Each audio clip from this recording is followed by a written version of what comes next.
I did want to talk about the RAMpocalypse that has made all gamers so sad. Every gamer you know has been in a state of depression. And it's not because it's world news, they don't follow that. It's because they can't buy RAM. RAM is too expensive, they can't build a new PC. Look at the face Linus is making. Look at the RAM crisis. Ever since about Linus December of last year, the prices has just skyrocketed to north of $400. And this is like used to be, you know, 120. This used to be 120, sometimes 85. And now you can't buy it. People have been angry. And we made a video about this back in December called The AI Tax Has Started, where basically I made the argument that, hey, this is probably not a price raise because a secret Illuminati cabal of gamer-hating CEOs wanted to force you to use cloud gaming, like I was seeing on social media.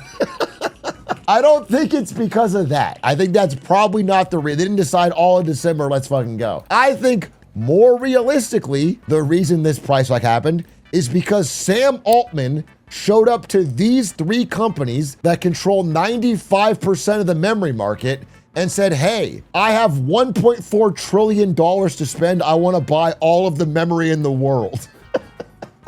Which is what he did late last year. I'm only exaggerating slightly. He has to buy 40% of the world's memory supply for all the foreseeable future. Not kidding. He did it with an IOU, and it caused a massive panic in the memory market, and it caused a huge supply crunch. Because when one guy takes 40% off the table, everyone else rushes in to buy more. And recently, though, the reason I'm talking about this again, that's a summary of what happened, is because in the past few days, early April, gamers have started to get hopeful again. They've been getting excited because a wave of reports have come out that said, hey, RAM prices are finally falling in a huge market correction. DDR5 retail prices pull back. This writer says, I called it.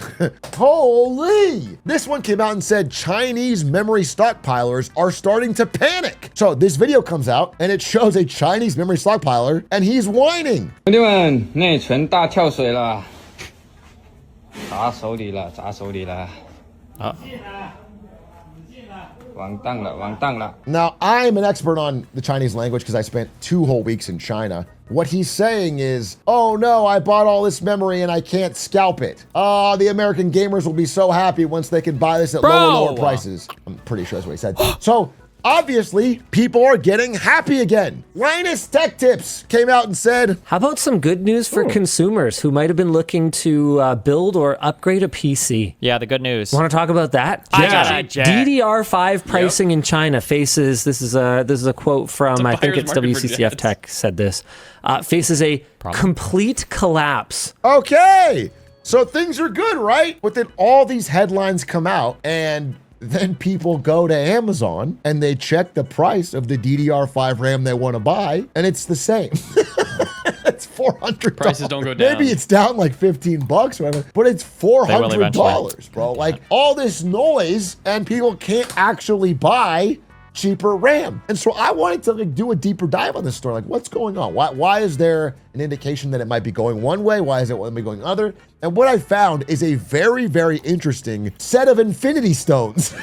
A set of factors that are all combining together to create a very interesting situation. And we'll start with not necessarily the stones, but the snap. Because in the past few days, Sam Altman cut the $1.4 trillion spend that he had planned to do in half. OpenAI came out and said, hey, we gotta reset our spending expectations. Our entire compute target is now around 600 billion by 2030. Instead of $1.4 trillion, get out the door, let's spend it. It's like, well, maybe it's more like 600 billion.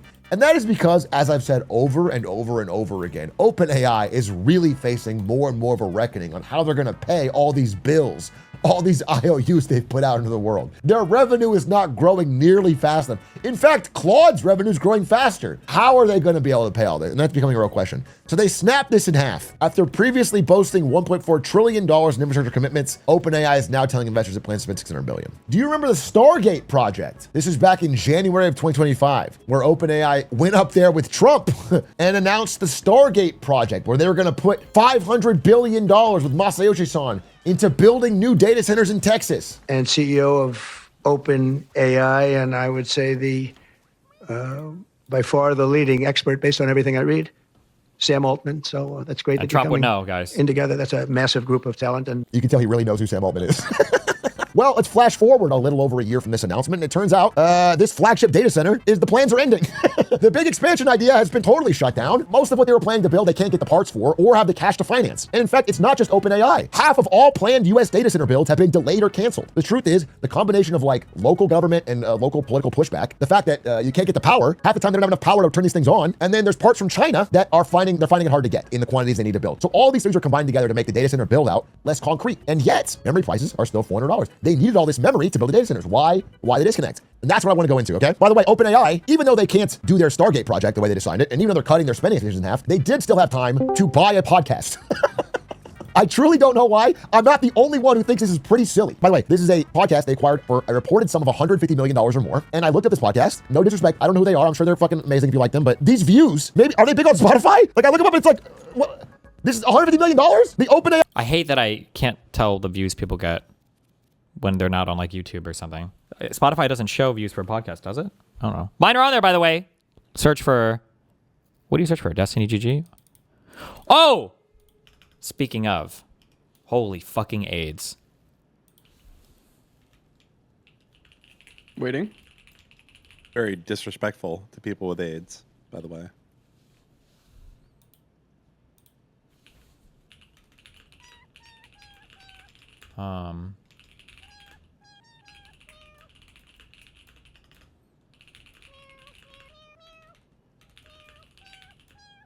Hold on. No.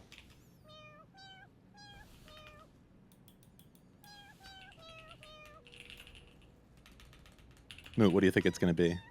Guess, quick. We don't have much time. I don't know. Probably something about his Friday thing. I don't know. It's going to be something about him getting views for something because he was bitching about Spotify. So there's probably some new thing. He's like, oh, check me out I'm on boobtube.eu now. So go subscribe there if you want to listen to me in your car. That's my guess. What do you think? Yeah, do that. If anybody here works for Facebook or Meta or whatever the fuck it's called, please, God, message me or email me and I'll love you a long time, okay? Also, I tweeted out a thing. Please retweet and like that. Jesus fucking Christ. I acquire Stevie and got 9.1K views. It's like an insider VC pod. I guess maybe it's the quality of the viewer. I don't know. But this is crazy to me. I like to read Ben Thompson's Stratechery blog. I think he has pretty good insights in the tech world. And he had a pretty scathing takedown of this, where he said, well, first he opened by saying, I've given OpenAI a lot of the benefit of the doubt. Over the years, he's given OpenAI a lot of the benefit of the doubt. He's a pro tech guy, okay? And then he goes on by saying, I've previously wondered if OpenAI might be like Twitter, another tech-centric company that fell backwards. My friends that are engineers at Meta. I need somebody who works on like the Meta business side or whatever. I'm having this really annoying fuck error. I just realized this a month ago and we've been messing with this. My page on Facebook gets like a fuck ton of views. And I didn't realize this. And I've tried to turn on like monetization settings for it, but it tells me that I need to create like a payout method. But when I create a payout method, it tries to autofill information or whatever that doesn't work. But then like when I try to submit a ticket to change it, or I click like the help thing, it just says, sorry, there's an error. And now when I try to change anything, it just says, sorry, error. And when I go to click like, you need help with this error, and I click help, it says, sorry, there's another error. We can't help. And it's driving me crazy. I don't know what the fuck is going on. You know the answer? You know the answer in your heart. I'm not doing that, no. Because I don't even know if that's going to, what, you're going to say, delete and make a new page? No. Why the fuck would I say that? That's retarded. What? Think about Threads. Okay. What type of company is Meta? Can we get to the end? Mobile first company. Oh, wait. Yeah. Are you saying I should use the mobile app to see if I have more options in there? Yeah. Oh, is this Dan with the only good idea ever in his entire What are you I'm talking glad he about? got to the end quick, too. That was good. No, Holy fuck you guys. shit. I How thought did that he was going to mind meld, but he's too retarded. Oh my God. There's probably like a Facebook business manager app. Unironically, there probably is. Hold on. Okay. Dan's right. Imagine. Okay. Rare Dan L. Can you get into like the Meta business portfolio bullshit on? Link me where you can't go. I want to see if I can go there. What? How's that even going to help? What? I don't know. I don't know if that link would even do anything for you. Here, okay. When I look at my Facebook portfolio, my Meta Business Suite portfolio, okay, and on the left side there's a thing that says all tools, and I can click monetization. Sometimes it says monetize, sometimes it doesn't say anything. I don't know why. This shit is glitchy as fuck. Okay. Meta Business Suite. I'm in here. Where are we looking? All tools. Clicking it. Okay. Yep. Now where? Okay, then click monetization, okay? Where's that? Which box? You got to go to the all tools thing, and it's there somewhere. I see it. Got it. Clicked. Okay. Oh, I don't have I don't have the thing on this Anything? account. No. Like, so this is what my page looks like, right? So it says your page is active and earning, but it's not. And I don't know why. Oh, I know. I think You know, Facebook, you have to select the account.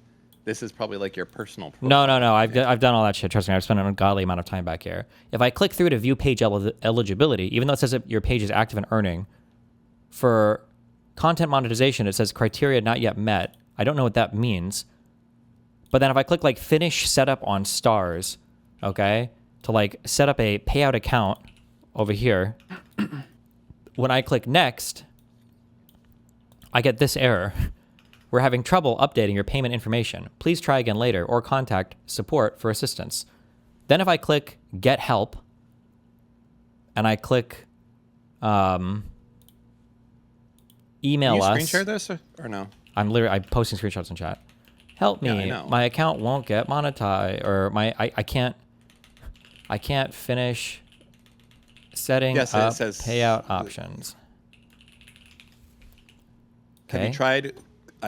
Dare I say this because their website is The so get help garbage. thing? Have you, no, completely clearing your Facebook cookies. Oh Like, yeah, I've tried all that, logging into different things. Like, then when I click this and I click send for sending my support ticket here, I get another error saying something went wrong. Please try again later. So I have no way of. But now, So you're giving me the idea of trying the mobile app. So maybe I'll try the mobile app. But I don't know what mobile app I need. Is it just the Facebook mobile app, or is there like a Meta Business Suite mobile app? There's almost definitely a mobile, the Facebook Business Suite app.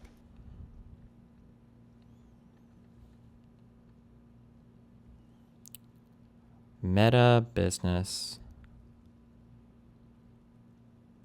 This should be a jailable offense, I think, to make serious, like, business tools that are mobile only. That should be. That something's not right. Something's not right there.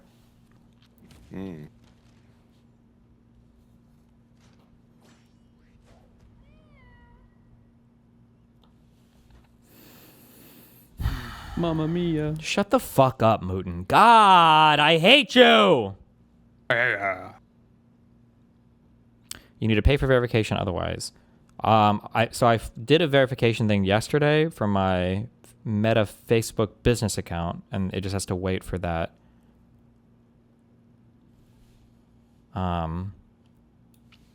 So hopefully in a day or two. Do you have a different picture for your personal account and for your page? Yeah, why? Or are they the same? It's Okay. different. I just wanted to make sure that you were selecting the page. What a foolish question, Daniel. Do you have any account? Oh, no, yeah, I'm through all that bullshit. Was Facebook just making money off your ads for free? Well, I don't know, I guess. But I don't have, it's if I go to check all like the stats or whatever, it doesn't show any ad revenue whatsoever. So it makes it look like the thing is just not monetized. But it says it is. I just don't know. I don't know. But I can't. What happens when you click on Insights? Well, I can see insights for the channel, but there's no ad revenue listed there. Wait, where is insights at again? Audience insights? All the way left-hand side above all tools. Above all tools.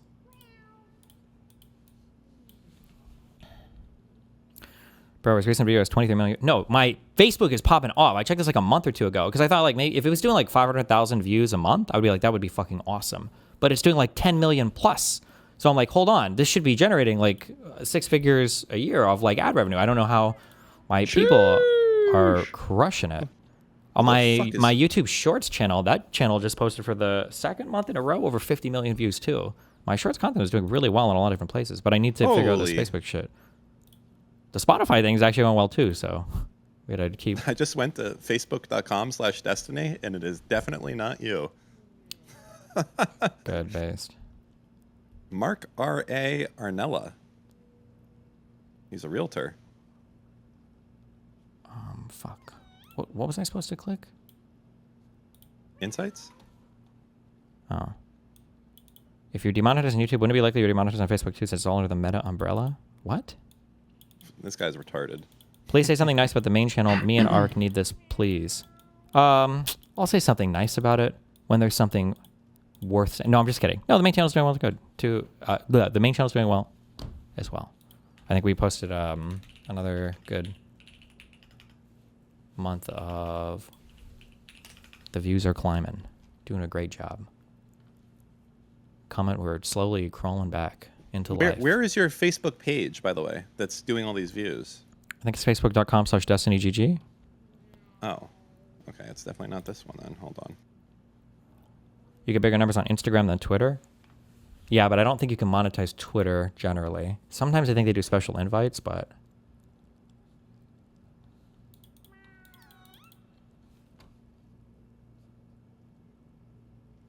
Okay. Oh, insights. Yeah. What do you want? What about it? There's no ad revenue listed here.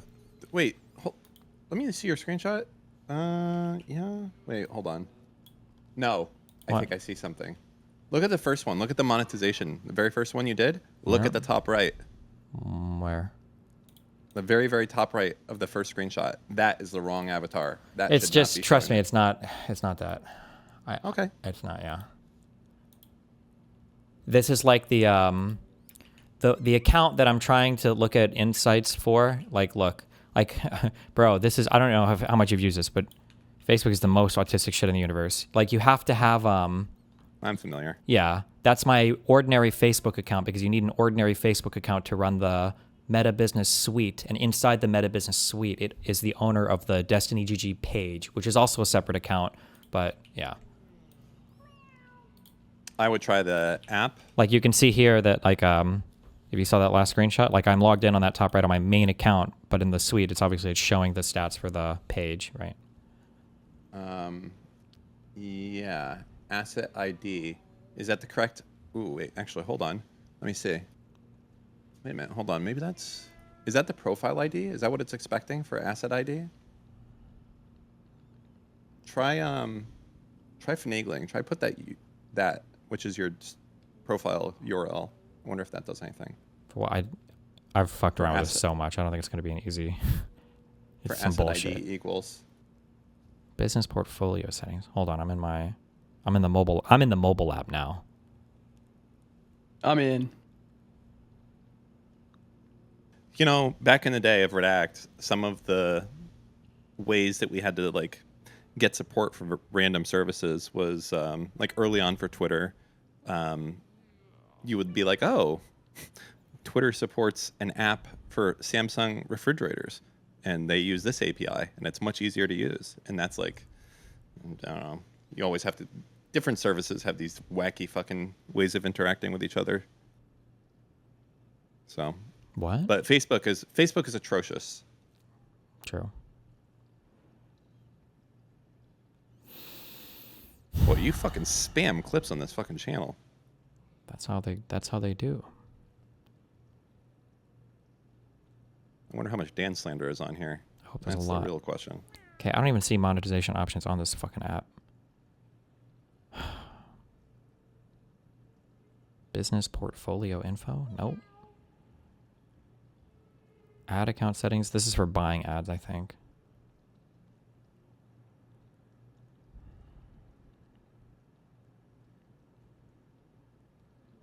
Ugh. Okay. Somebody. I know one of you out there has to be working for Facebook. Please, God. I bet I can fix it. Yeah, good luck. My system went back and forth. They kept like closing tickets for like, they would reply and say, problem solved, and then close the ticket, and then my manager would reply again and like, hey, this is not working or whatever. And they're like, oh, no, it's good now. And they would just keep closing the tickets. I don't even think we have a ticket open right now for it. Somebody here You need an extremely high level IQ to get through on Meta and solve these issues. Oh, That's yeah? it. Yes. Okay. It's like dealing with PayPal or a GoDaddy checkout page. You have to fight the system at every step. You have to know what they're trying to get you to do and then hack around it. Think like a retarded developer.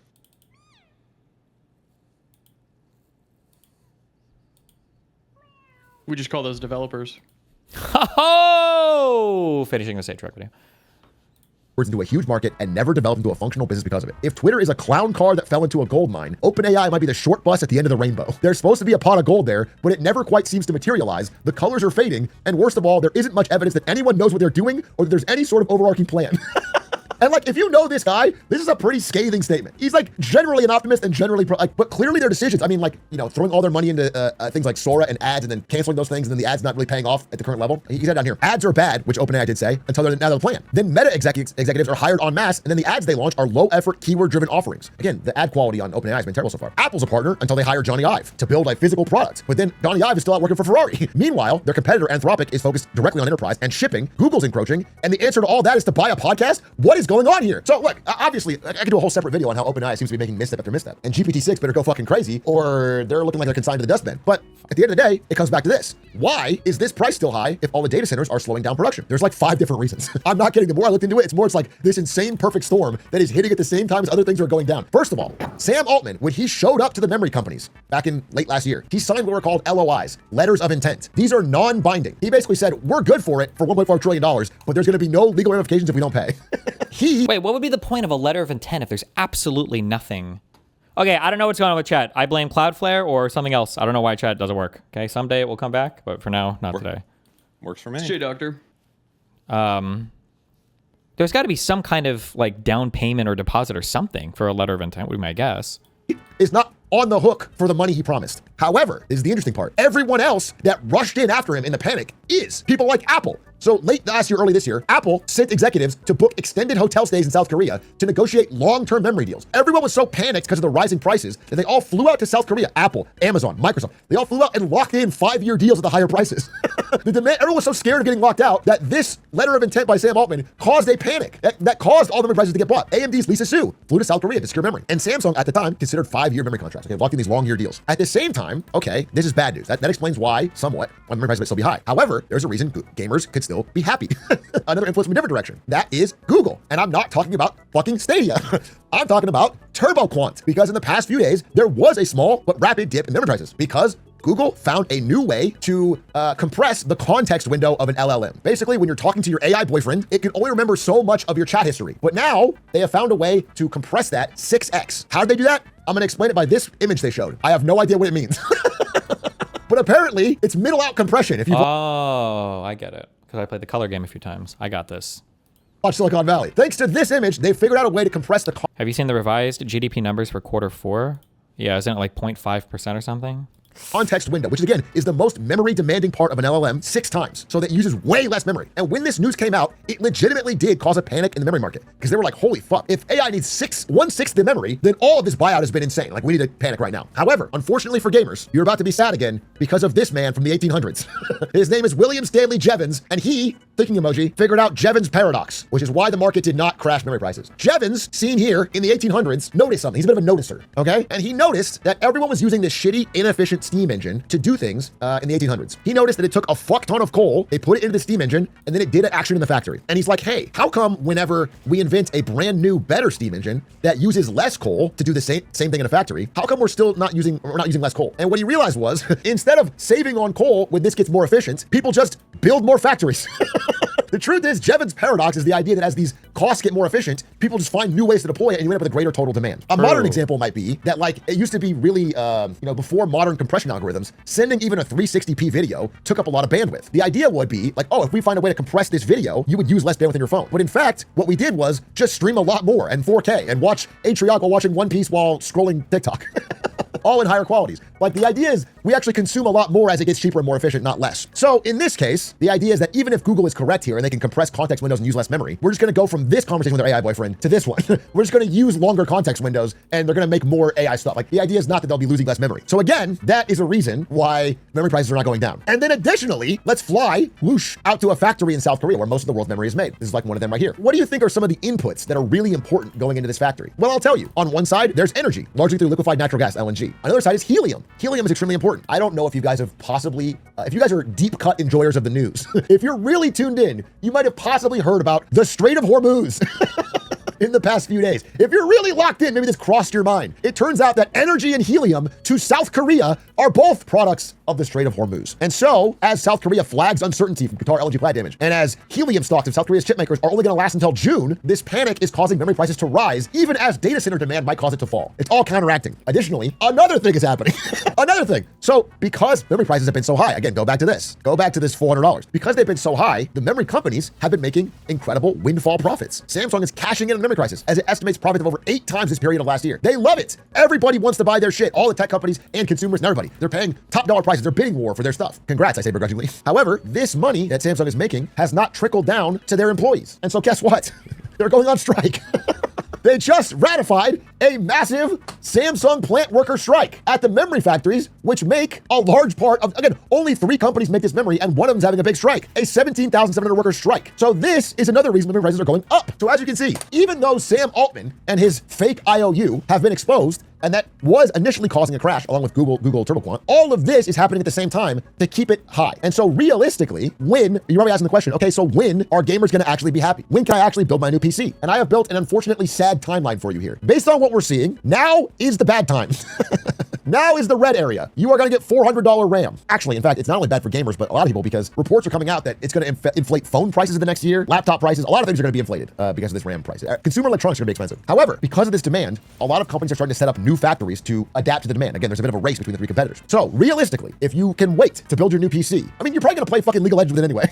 Be honest. You're going to build a brand new PC and then not play any new games on it. You're going to play the same old games that you don't need. You're going to play Rocket League or Uma Musume or something. Okay, you're not going to need it. So realistically, if you can wait, it's seeming like new factory supply comes online in mid-2027, at which point, based on the cyclical nature of chips, which has happened over and over and over, there's probably going to be a glut and prices are going to go down. But if you really want the good times, if you really want like mass competition for your dollar driving prices down, it's looking like 2028 is going to be a true glut because China's 2 biggest memory makers are massively expanding factories that come on in that time. And so once China enters the picture, historically, prices get driven down to rock bottom levels. They just run the factories. And so Chinese factory pressure plus the 3 South Korean companies' new factories means that by 2028, you are likely to see really low prices. But 2027, you start to easing. So that's your best shot. If you have to buy today, my understanding is that you can get a 16 gig Corsair for like a decent price, $200 or something. It's not great, but that's like your best deal. If you have to buy today, but I wouldn't recommend it. That's my update. I just want to let you know, I thought it was pretty fascinating how like all of these things integrated at the same time to basically keep prices in the same spot. Hope you enjoyed this little update. Thanks for watching not Marketing Monday. Thank you for watching Big A Clips, and see you soon. Wow, thanks, Big A.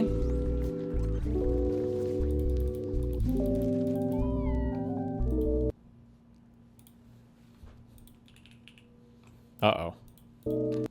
He's waking up. Trump cusses out Israel. Both of them getting an earful. Reporter. Oh, wait.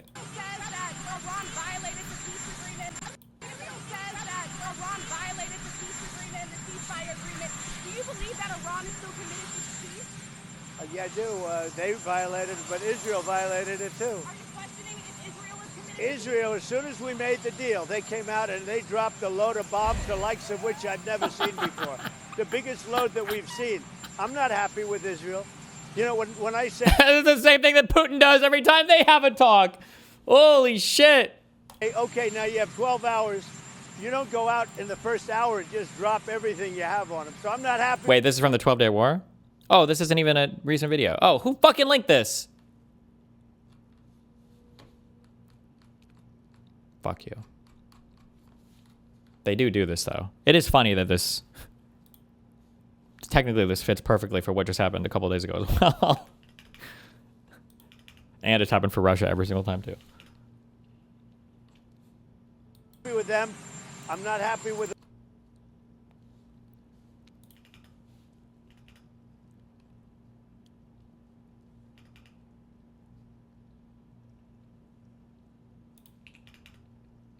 Justin, NASA chief considering reclassifying Pluto as a planet, vows to make Pluto great again. Is that a real Twitter account? What is this? Polymarket. Okay.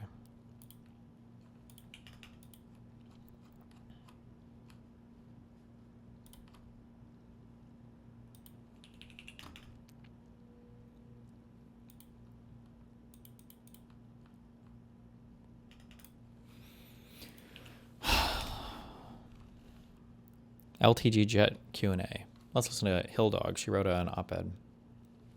Hillary Clinton, How to Fix Affordability. This article is by Hillary Clinton and read by an automated voice. President Trump's new budget seeks $1.5 trillion for defense and enormous cuts to programs that help families struggling with the rising cost of living. We're fighting wars. We can't take care of daycare, he said at a private Easter lunch. This isn't surprising coming from a president who has dismissed America's affordability crisis as a hoax and a con job. For most... Do they ever offer to let the writers read their own article? I wonder if they ever do that. Parents, the crunch is all too real. Our kids will pay the price for the president's indifference. National Republicans have no answers for America's hard-pressed parents. Leaders like Vice President J.D. Vance and right-wing think tanks like the Heritage Foundation are obsessed with falling birth rates. They ignore the financial burdens crushing parents who are trying to provide a safe, healthy, middle-class life for their kids. Their answer is too often nostalgia and misogyny. If we could turn back the clock to a time when women didn't work and knew their place, the economy would thrive and families would flourish. This is substantively and politically brain dead. American families are raising children now, in an economy where both parents work to make ends meet and childcare costs rival rent, in a country with no national paid leave, and in a digital world they cannot control. Instead of lectures, families need reforms that will improve the lives of children and parents. The irony is hard to miss. Republicans who... Did any of the Project 2025 thing happen? What? Yeah, like over half of it has been implemented so far. paid lip service to helping moms after the Supreme Court ended Roe v. Wade, continue to oppose policies that would make parenthood more affordable and sustainable. I've spent much of my life working for children and families, and have listened to countless parents describe the same quiet panic. They're asked to do more for their children while getting less and less help. In his 2024 advisory calling attention to the stress and mental health concerns facing parents, President Joe Biden's Surgeon General, Dr. Vivek Murthy, reported that compared with a few decades ago, parents are spending more time at work and also more time caring for their children.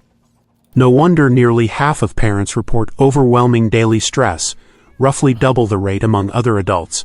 The cost of raising a child is pushing more families to the brink and pushing others to decide they can't afford to have children at all. While the Trump administration and Republicans in Congress ignore these concerns and would make them worse by cutting food, energy, and health care assistance for families to pay for Mr. Trump's war with Iran, meaningful progress is happening in red and blue states alike. Their examples show that when politics works, families thrive. Here's a kid's agenda that reflects what's already working with ideas that could be taken national to help more families. Start with affordability. Parents today are navigating the highest costs in a generation. Childcare is one of the largest expenses most families face, while housing and diaper bills chip away at paychecks already stretched thin. For many mothers, income drops sharply right before and after having a child, at the exact same time that costs surge. Mr. Trump's reckless war in Iran is making that pressure worse, driving up the price of gas, groceries, and other necessities. We know how to fix this. When the child tax credit was expanded in 2021, it led to the largest one-year drop in child poverty on record. States are building on that model, offering refundable tax credits and direct cash support to parents during pregnancy and early childhood. Illinois expanded its child tax credit to reach more low-income families and young children. In Michigan, a program called RX Kids, founded by Dr. Mona Hanna and Luke Schaefer, provides direct payments to expectant mothers and to infants, which have led to fewer evictions, healthier births, and improved parental mental health. Programs like these should be expanded to other states. If we want to strengthen families, this is where we start, by helping parents stay afloat when a child arrives. Second, parents need time. In the first weeks of a child's life, families face an impossible calculation. How soon do we have to return to work, and how long can we afford not to? Too many parents are back on the job within weeks of a birth by necessity, not choice. Paid family leave eliminates this trade-off. It allows parents to care for a newborn without sacrificing income or job security. The United States still stands nearly alone among developed nations without a national program. More than a dozen states are stepping in, and the results are clear: healthier infants, greater economic stability, and higher workforce retention. It's a policy that strengthens families and pays dividends for years. Third, invest in early childhood care and education. New Mexico has guaranteed universal childcare in part by dedicating natural resource revenues to early education. New York is expanding childcare subsidies so parents can work and get quality care for their children. And states across the political spectrum, including Illinois, Oklahoma, and Florida, have expanded access to pre-K. For decades, economists, pediatricians, and educators have agreed that high-quality early learning is one of the best investments we can make. In America, we choose not to prioritize it. Fourth, protect children's health. When we created the Children's Health Insurance Program in 1997, it was because too many children were going without care. Today, millions still rely on Medicaid and CHIP, programs that are threatened by Mr. Trump's funding cuts. States are pushing back by expanding access and investing in both physical and mental health. Programs to screen for and treat childhood trauma, pioneered in California and now spreading to states like Tennessee and Alaska, will help change the trajectory of a child's health and economic outcome while reducing government spending on health long term. Finally, help families navigate a rapidly changing digital world. Last month, I attended a conference in San Francisco where parents and advocates made clear that families are desperate for leadership on these challenges, and Washington is nowhere to be found. Parents are raising children in an environment that no previous generation has faced. Social media and artificial intelligence are reshaping childhood, often faster than safeguards can keep up. On top of that, AI-driven job disruption will make things only financially harder for families. Instead of setting clear rules, the Trump administration is deferring to tech companies, in direct contrast to juries in California and New Mexico, which have recently found Meta and YouTube liable for addicting and exploiting children. States are acting by restricting addictive design features, requiring age verification, limiting unsafe AI tools, and adopting phone-free school policies. Taylor Lorenz doesn't like that Families need a national baseline of protection, along with the tools and literacy to navigate these technologies safely. Mr. Trump is not going to wake up tomorrow and care about any of this. He thinks American parents are raising children in a new golden age, if he thinks about parents and kids at all. Beyond the gilded walls of Mar-a-Lago, too many families are struggling. In November, they will look for candidates who will listen to them and lead on behalf of all our kids. Democrats should be ready. We know what works. We know how to help families. If we're serious about making this election about affordability, then kids should be front and center. Hillary Clinton is a former Secretary of State and U.S. Senator, and was the Democratic nominee for president in 2016. Thanks. We remember.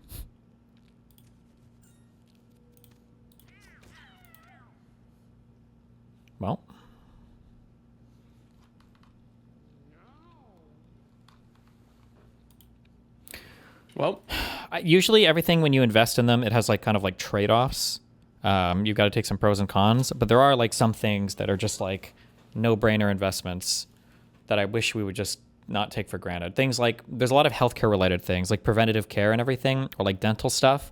Like these are things that will lead to problems that necessitate either emergency care or some type of like very, very, very costly intervention. But like if we just made the investment in preventative care, like it's just such an obvious net good. Same thing with investments into like birth controls and stuff like that. Like you make money by investing in these things. Stuff related to childcare, I think is also pretty similar to that. I mean, one, you're creating better children for the future by indoctrinating them with liberal Epsteins. And then two, you free up the adults' productive resources to go out and get a job, right? Rather than to have to stay home and removing a parent from the economy and everything.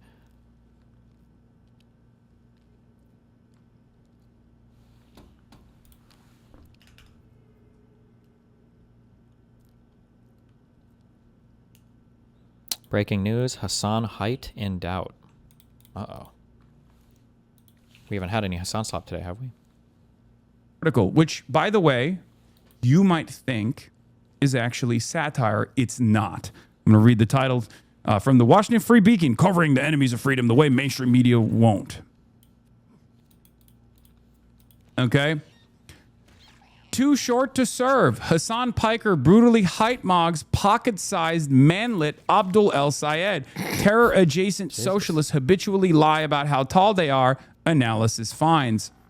Abdul El Sayed the left-wing Democrat running for U.S. Senate in Michigan, was brutally hype-mocked by pro-terrorist influencer Hassan Piker during a campaign event this week, raising serious questions about the pocket-sized candidate's fitness for federal office. El Sayed, a Rhodes Scholar who also sympathized with terrorists, was listed at 5'9" and 100.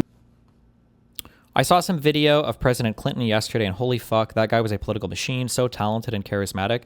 Like, I don't want to say nice things about Bush, but like, we truly had, like, the American president was like a leader of the United States of America and was not somebody we should be ashamed to put on the world stage. Like, even Bush, for all of his Bushisms or whatever, was a well-educated man, was an intelligent person, Ivy League college.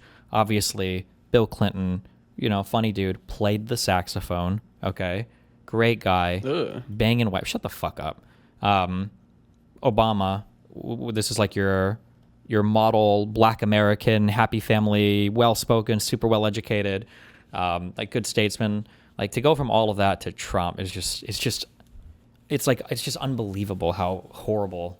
Jesus Christ. We had a good look at presidents. Do you think Obama or Clinton is closer to, like, in the future you'll look back, like, you know, people now, they're all like, oh, JFK, he was the best. Who do you think fits more in that role, Clinton or Obama? Probably Clinton for balancing the budget, right? Probably Clinton for just stuff in general. You had, oh God, Kosovo was under Clinton, right? I think so. You had the Good Friday thing, which Clinton had an active hand in. He tried hard for Israel-Palestine. I think one of the best attempts a U.S. president has made. You had, actually, here's a good question for you. Yeah, the balanced budget. You had the whole tech thing. Well, yeah, go ahead. Imagine that right now you could have one of these people in their prime. In their prime. I'm not talking when they were serving as president. It could be any point of their political career. Biden, Clinton, or Obama as president right now. Which one would you take? Biden, Clinton, or Obama in their prime? In their prime. So maybe like they were just a senator or something at this time. Yeah. Fuck. I would go probably between Clinton or Biden, just because I'm taking Corn Pop. Both of them had so much experience.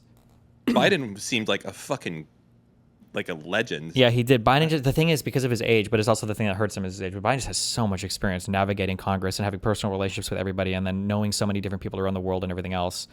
Clinton was a decently aggressive person as well, though. Obama was just very young. And I feel like we had a more muddied foreign policy, although he came in after the Iraq War and everything else. So, yeah, I don't know. I'm not sure. Probably. How long has Biden been in government? Holy shit, since 1973. Yeah, he's had. Yeah, everybody knows. He was the longest serving senator, right? Or no? Dude, am I wrong? Dude, imagine taking like, oh yeah, I'll just take a Biden that's been in government for 20 years, and he's still like, he would only have been. Did he get in at 29? He started serving in 1973. Yeah, I think Biden's got to be the answer. He would have been 30 years old, yeah. Sheesh. The 50-year-old Biden? Sheesh. 95 pounds during his undistinguished career at the University of Michigan's club lacrosse team. In 2006, El Sayed failed to register a single statistic despite appearing in 15 games. Lacrosse is widely regarded as a trashy sport that serves as a natural... Wait, you've seen that Biden thing, right, Putin? Let me click it. I think so. He's talking about the imperative for us to intervene in Bosnia. Oh, yeah. I did see that. Okay. Sorry, we're That's having cinema. Our monthly Biden circle jerk for a minute or two.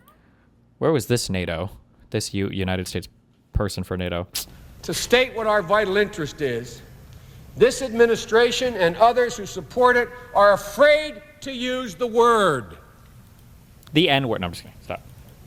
We're told we're not taking sides. I'm here to take sides. Mladic is a war criminal, the leader of the Bosnian Serbs. He is no better than Himmler.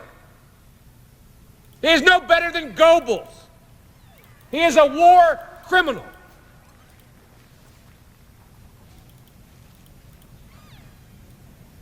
Karadzic is a war criminal.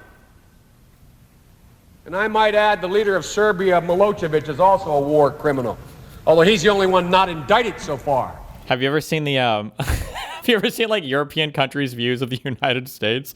I think all of them are positive. Kosovo's at like fucking 99%, and then Serbia is like the only one that's like massively fucking negative. Fuck, does anybody have this chart? Am I making this up? Find this for me. And so I hear people stand here and say, what is our interest? What is our interest? Our interest is that history repeated itself. And let me be presumptuous enough to go on a little more what I think the next history lesson will be. The Soviet Empire has collapsed. The good news. The bad news is all the ethnic hatreds, all the ethnic fighting, all the atrocities that occurred 100 years ago and 40 years ago are now uncovered again. There are 25 million Russians living outside the border of Russia, in Ukraine, in the Balkans, in Kazakhstan. There is war in Armenia, Georgia, and almost all of it is based on ethnicity.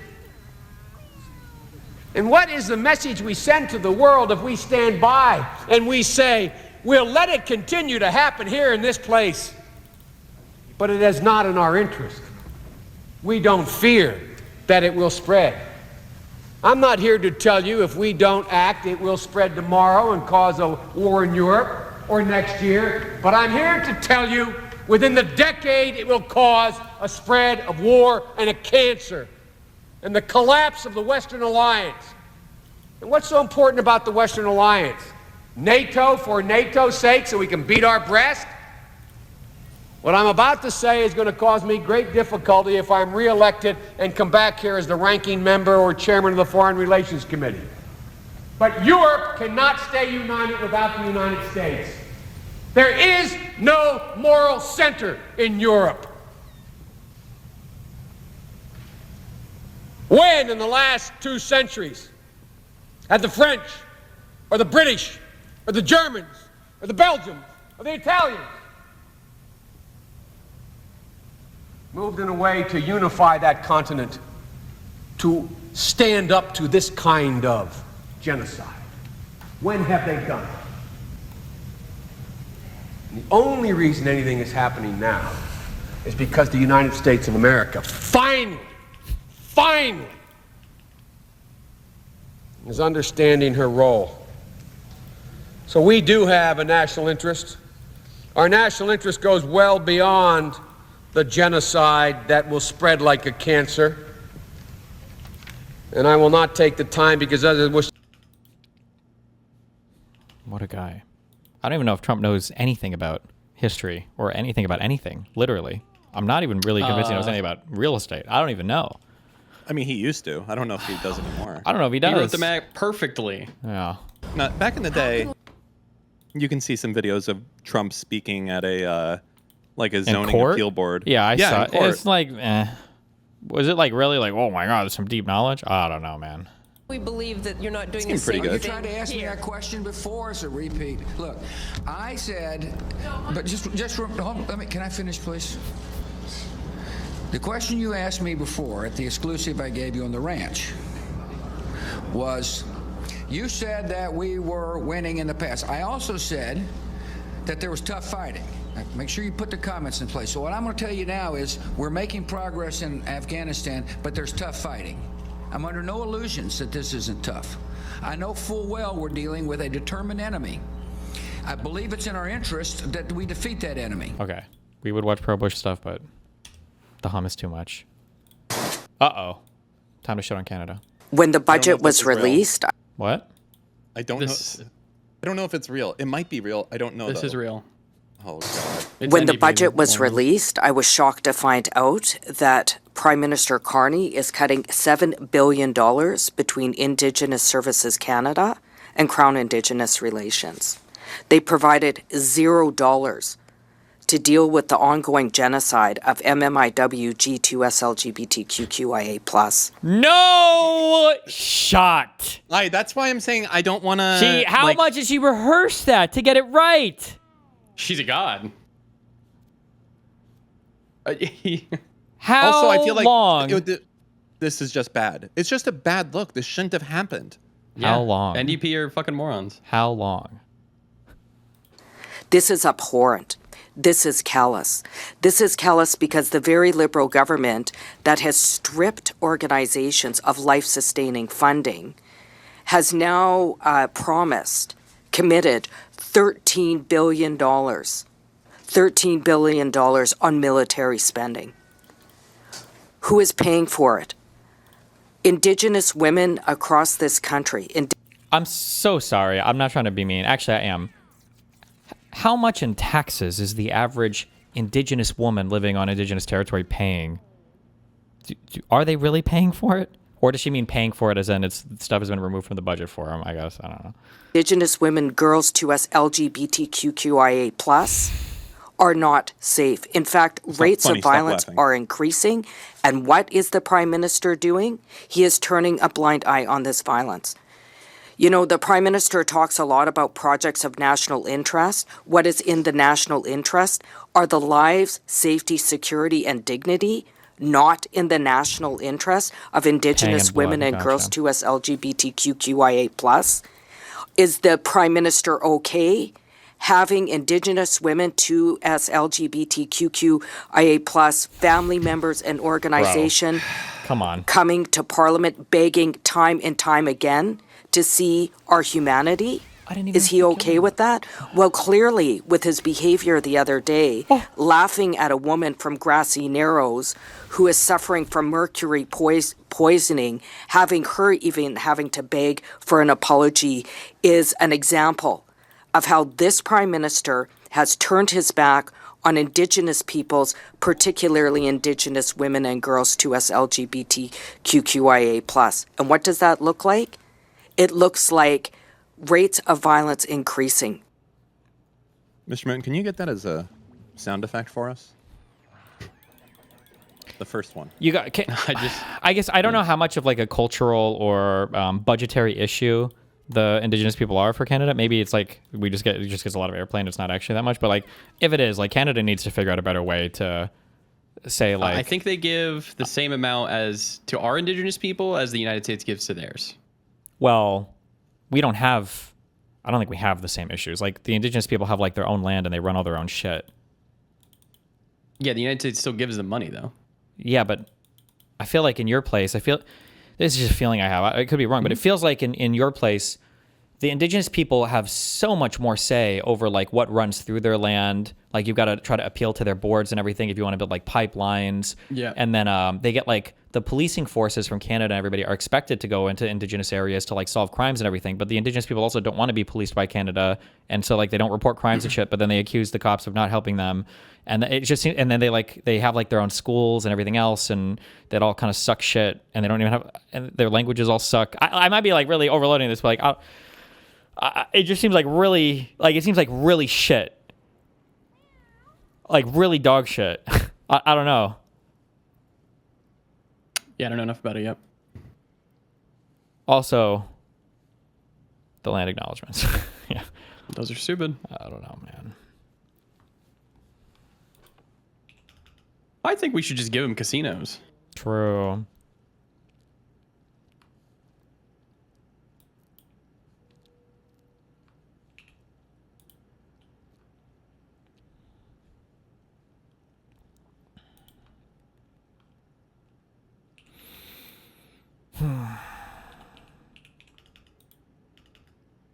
I don't understand why. This is one thing I don't like the liberal media doing. So I can already predict how this New York Times article is going to go. No one at Waffle House remembers FEMA official who says he teleported in. Did they actually investigate, though, to see if he did? Like, I feel like they just immediately hand-wave these claims. Greg Phillips, who is in charge of responding to fires and floods, says the hand of God suddenly and mysteriously moved him to a 24-hour breakfast spot in Rome, Georgia. Have you been to a Waffle House recently? Not in a long time, but I love Waffle House. Yeah, they're pretty good. I feel like they super changed up. They simplified the fuck out of the menu. They got the Gordon Ramsay treatment. Did they? I think so, yeah. Oh, shit. Do they still have the All-Star? That's all I want. I mean, if that's like a basic breakfast, then probably, but... Thank God.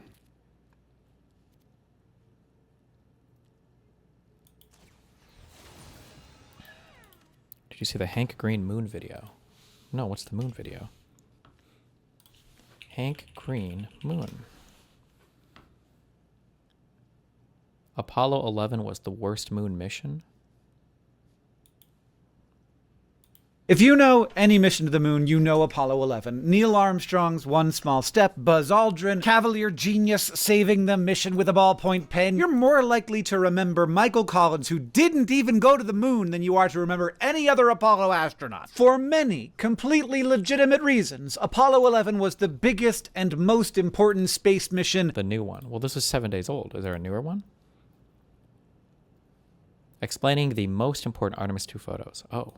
April 1st, 2026. The most powerful rocket ever flown lifts 4 people off of Launch Pad 39B at Kennedy Space Center. The same pad, by the way, that launched the Apollo missions, though they have since refurbished it. The rocket is the Space Launch System. It is 322 feet tall, and for 8.5 minutes, it is the loudest thing on our planet. Those 4 people, Commander Reed Weissman, pilot Victor Glover, mission specialists Christina Cook and Jeremy Hansen, are now the first human beings to leave low Earth orbit since 1972. They flew a spacecraft called Orion around the far side of the moon and set a new record for the farthest any human has ever traveled from Earth. I do sometimes wonder which of them was furthest. It has to be one of them. Even though it was spinning, one of them must have been closest to the wall. This was a 10-day mission. They did not go to the moon to land on it. It was a test flight. They did a lot of testing, and they figured out some problems, and they fixed them. But also, during specific moments of the flight, there seems to have been a lot of awareness that we would interpret and understand what is happening here through the lens of cameras. And to get into why, I want to play for you a little snippet of a video that NASA made. Oh my God, look at that picture over there. There's the Earth coming Wow, up. golly gee willikers. Hey, don't take that. It's not scheduled. Now, you probably don't know the name of the guy who took that photo. And you also probably don't know that that is not the famous What's his middle name? Earthrise photo. This is the famous Earthrise photo. It is in color. Bill Anders, the astronaut who took these pictures, was taking scheduled photographs of the surface of the moon when he noticed the Earth coming up above the moon. And now I want to play for you the audio of what happened between when the black and white picture was taken and when the actual final Earthrise picture was taken. You got a color film, Jim? Hand me a roll of color, quick. Oh, man, that's great. Where is it? Quick, just grab me a color. How did they get a camera outside the capsule? Yeah, I'm looking for one. C368. Anything, quick. Wait, quick meme correction apparently. Hold on. All right, everyone. Cody here. Cody. I wanted to quickly get on and correct something that everyone seems to be getting wrong about the eclipse photo that Artemis II took as they went around the moon and the moon blocked the sun from their perspective. Now, it was a total solar eclipse, but that glow that you're seeing around the moon in the photos, that is not the corona. Everyone's saying it's the corona, but it's not. Now, from here on Earth, when the moon blocks the sun, you see the sun's corona, the sun's atmosphere. But the sun's corona is only like 2 or 3 times the diameter of the sun. It's like the size of your thumbnail held at arm's length. Of course, it depends on the length of your arm and the size of your thumb. But you only see it because the moon exactly blocks the sun. If the moon is much bigger in the sky because you're much closer to it, but you're actually farther from the sun, as is the case for Artemis II, then the moon's just going to completely block the What is it? corona too. You're not My guess is gravitational lensing, although I don't even really know what that is, and I doubt that it impacts us at this range, but that's my guess. going to see the corona. But what you are seeing, that glow that's surrounding the moon, Oh, zodiac, I don't know what that means. Light from Earth on particles in the atmosphere. that's zodiacal light. That is light reflecting off of dust particles in the inner solar system. So like the plane of the solar system, the disk, is full of dust, asteroids, and planets. And all of that is reflecting light. And you're only able to see that here on Earth in dark sky locations just before sunrise and just after sunset. But from their perspective, they were able to see both the sunrise and the sunset portion all at once. They were able to see the whole disk. And actually, they're seeing mostly the material that's on the other side of the sun from us. The material between us and the sun, it's, you're seeing the back side of it, the side that's dark. And so those particles are not putting out very much light. You're seeing the stuff that's on the other side that is fully illuminated. It's like the full moon phase. So you're getting that material, you're seeing it. And I just think that's really cool, right? All right, everyone, Cody here. So I wanted to quickly get on and correct something that everyone seems... Thanks for that, Cody. Here. Howdy. We missed it.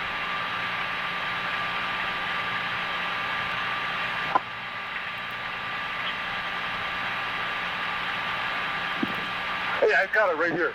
Let me get up this a lot clearer. Bill, I got a phrase that's very clear right here. You got it? Yep. Take several of them. Here, give it to me. Wait a minute, let's get the right setting here. Calm down, Mama. These guys okay? I got it right. Oh, that's a beautiful shot. The fact that we are so much more likely to know the Earthrise photo, which is an extremely important photograph in the history of the human race, but we are unlikely to know Bill Anders' name, is indicative of something. Most of us are gonna forget about Reed and Christina and Victor and whatever the Canadian's name was. No, I'm kidding, it's Jeremy. But we will remember the photographs that they took. Pictures are often worth 1,000 words, but sometimes they are worth considerably more than that. And so I would like to now go through some of what Artemis has so far sent back. Now remember, this is a tiny fraction of the photos. I mean, it also kind of helps that the Earth is in the picture and the moon is in the picture and the people are not in the picture, so it's probably harder to remember the people, right? They took. Bandwidth from Artemis to the Earth is limited, but these will likely be the ones that are most remembered, and they have so much to tell us. And also, sometimes the things they have to tell us, well, they aren't 100% true, and I'm not just talking about false color photos here, so I want to get into that as well. All right. We're going to go in order here. In fact, I want to start with the photo that was taken before the Artemis mission started. This photo was taken from the International Space Station the day before Artemis launched, specifically to say, hey everybody, look, this is where they're going. But I included it here for a different reason than that. I included it because I wanted you to see how big the Earth is from the International Space Station. The International Space Station is only about 400 kilometers up in the sky. That's roughly the distance from Miami to Tallahassee. There are places on Earth that are so remote that if you went there, you might be closer to the astronauts on the space station than you are to any person on Earth. The reason I bring that up is because when you are on the space station, you never see the whole Earth at once. The Earth is not a marble in space from the space station. The Earth is massive. It can take up any of the whole window you look in. There's no way to see all of it at once. So that's just a little bit of context before we see our first photos from Artemis. And it's going to be this one, which is maybe my second favorite photo of all of the ones that have so far been sent back from Artemis. Reed Weissman took this picture. It is a very good picture, and it shows a very different thing than what you see on the space station.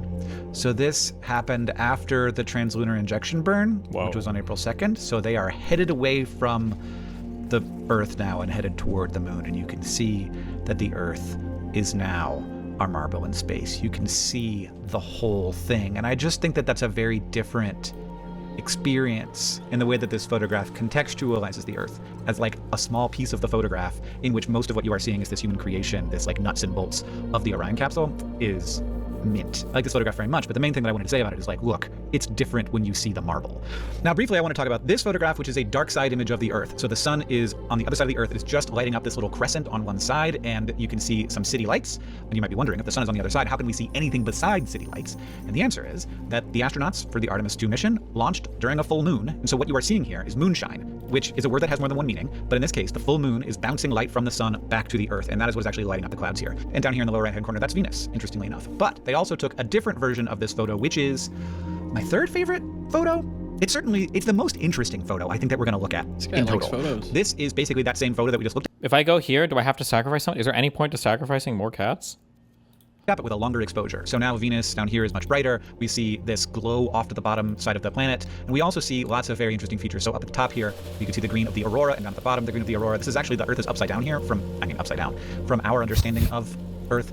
This is Africa on the left and South America on the right. That's the coast of Brazil with all those lights lit up there. And there's a few things I want to talk about here. First, the Earth is upside down, and that's just the perspective that Reed Weissman was in when he took this photo. There is no up and down in space. There's kind of, there's the plane of the solar system, but North and South are created by us because most people live in the Northern Hemisphere is probably why it ended up that way. And another very interesting thing to check out is that you can actually see the sodium line, which is this very faint line that goes all the way around the Earth, and then you can see how it goes up and meets with the aurora. But the sodium line is a line of sodium ions, ionized sodium atoms, that are ionized by the sun and thus emitting a little bit of light. Most, I think, maybe all of this sodium comes from vaporized meteors that vaporize when they hit the atmosphere, and that sodium stays in the atmosphere, and you have this very high up in the atmosphere band of sodium. And this is actually really useful for us. We use this with telescopes to create artificial stars. We'll shine a laser at the specific wavelength that excites these sodium ions, and that will create a little dot in the sky that we can then use to see how much the atmosphere is like wiggling that particular dot. We can actually do this with bright enough stars anywhere. We can use that star to figure out what the atmosphere is doing and then change your telescope settings to make it so that it corrects for the movement of the atmosphere. But there's not bright enough stars everywhere. So we use the sodium line to create a fake star by shining a laser at it. And it's at the very top of the atmosphere, so you get almost all of the effects of the atmosphere. The only other thing I wanted to say about this image, and I know I've said a lot about it already, as I said, picture's worth 1,000 words, and then I have a question for people I don't know the answer to. First, though, there's this smudge here, this in the very middle, that is glare from the window that Reed Weissman is shooting this through, so there's a light behind him and the camera's picking up that light. And there's actually ways to compensate for this, which we will see later. And then the question I have for people is, what is this glow down here? So this, to me, could be a few different things. So obviously... aliens or Venus. It's always Venus. This there's like a bright piece of the Earth here, and that might be a camera artifact, but I don't think it is. So the two things I think it might be are, one, a piece of the corona. Like, we might actually be seeing like some of the sun's corona. The sun is closer to that side of the Earth. I think the corona is extending in that direction toward Venus right now, but that would have to be picking up a really faint corona. So I'm not sure about that, but maybe. And then the other thing it might be is what's called zodiacal light, where there's actually like a little bit of, there's stuff in space. There's a little bit of stuff in space, and the sun's actually lighting up that dust and gas in space. But I'm not sure which of those it is. So if anybody wants to let me know. The other thing that I want to point out here is that you can see how thin the atmosphere is.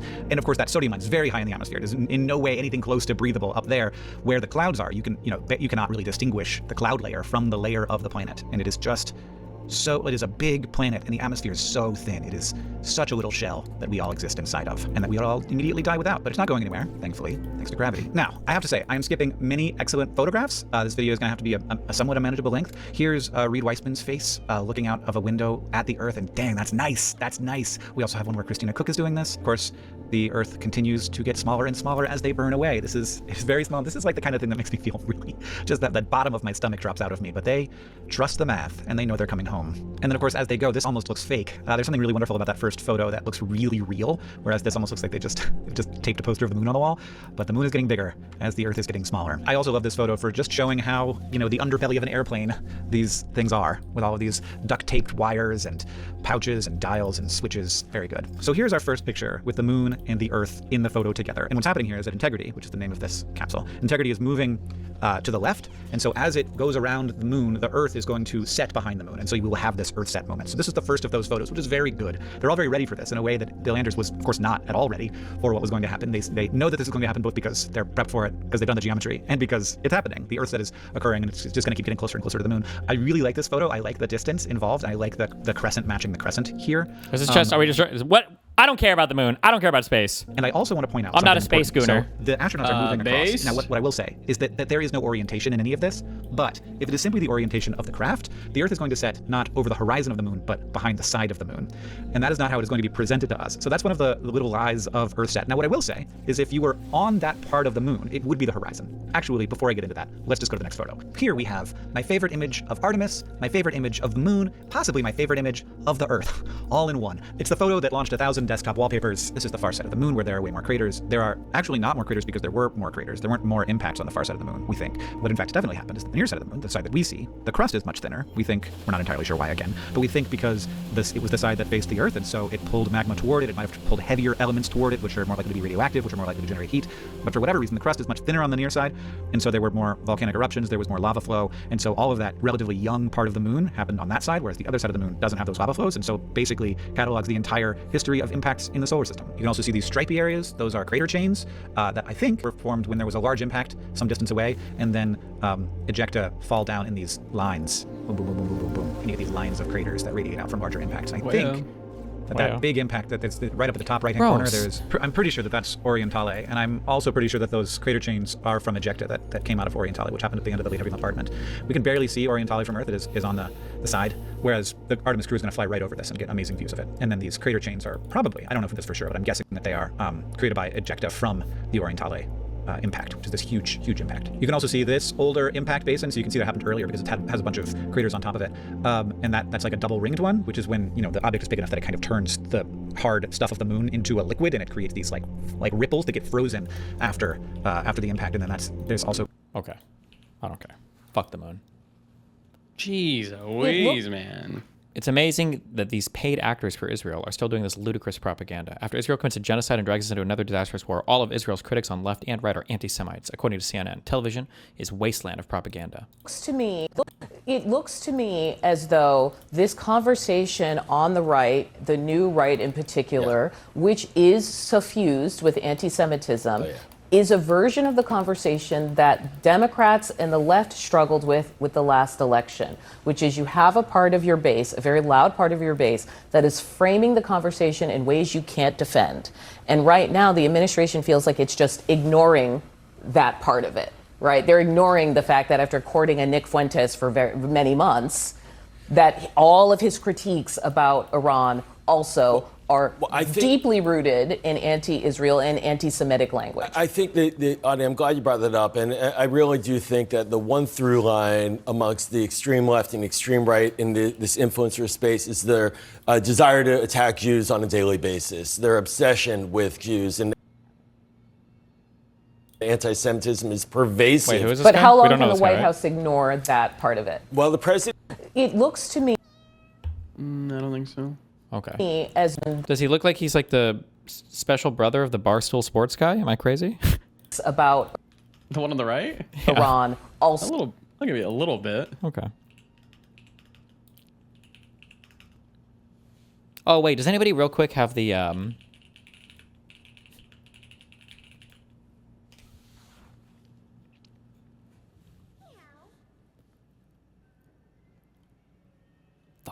This was posted on my subreddit a few days ago, where Anna was saying that Israeli American people need to have their American citizenship revoked. Jesus. Okay. All right. The Jet Q&A. The Jet Q&A. Sure. Should LTT Gamerjet Q&A be a WAN show topic, or should it realistically just be a follow-up video? Because people have a lot of questions about it. Oh, follow-up video is not a terrible idea. Yeah. Wait. Quick meme. Because right now, there are these reports of Israelis flying back to Brooklyn, flying back to safety as this war happens, right? As the possibility of nukes getting dropped on Iran comes up. Are there numbers on this stuff happening? I really wish that, yeah, are there numbers on this? Because this was really, I don't know if I'd say paradoxical to me, but I thought it was weird that after October 7th, when shit started going crazy, my assumption would have been that like, oh shit, there are like a lot of you guys that like flee Israel or whatever, like you guys scared of like war or whatever. But when I talked to people, it was like usually the opposite. It was like, no, I have family members of people who are coming to Israel because they don't feel safe in other parts of the world. I'm really curious but it could have just been a selection bias for the people that I spoke with. But this seems to be true of people that I know in America and in Israel. But again, it could just be the political element. I don't know. I don't know if there's any like numbers on how many people go back and forth from America to Israel or from Israel to America or whatever. No. If we had any real leadership in this country, they'd be denied entry. Go back to Israel. Go back to Israel. Jesus. Well, you revel in it. Revel in it. And your U.S. citizenship should be revoked. Jesus. You're either an Israeli or you're an American. Make your decision. But you don't get to suck the life out of our country on behalf of the country you actually love living in and care about, and then come back to safety when it's convenient for you. Go back to Israel.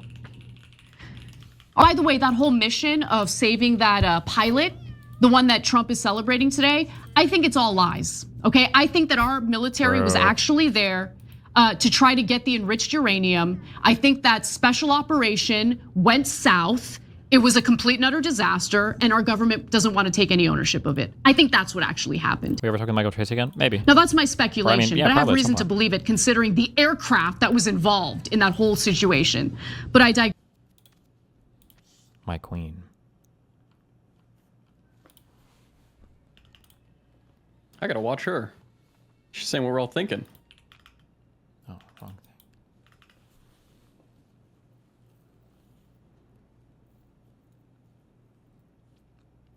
thing. In 2025, there was a net negative migration of 20,000 people for Israel. I wonder what the numbers were for the years before.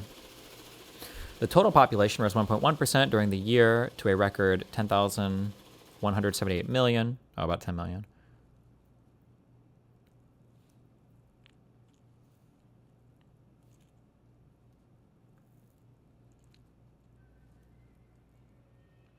I also don't think, though, I don't know if this would measure, because if you have dual citizenship, this wouldn't be accounted for like going or leaving, right?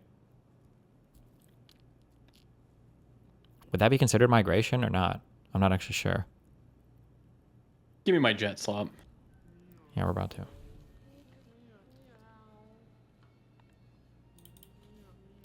I mean, is it a terrible idea? It might be a terrible idea. Maybe it's a terrible idea. Do you want to talk about it more? I mean, there's clearly a lot of things that people want to know about. I don't know if domicile is considered in those stats. Yeah, my guess for immigration would be. I have no idea. Actually, I don't know. I don't know how any of it is measured. I'm not actually sure. I've never thought about it before. Like, do people count like visas, like people that move on visas or whatever? Would those be considered immigrants or not? I'm not sure. I'm just trying to. Chewy sent me a couple things. Like, he sent me a couple like summary things. Saying, do it, coward. Do it, coward. Is that a dare? What's the Disney character? Here's a. Is that a challenge? Would the follow-up video be technically based, or is it just talking about the fact that you bought a jet? It would be answering people's questions about it.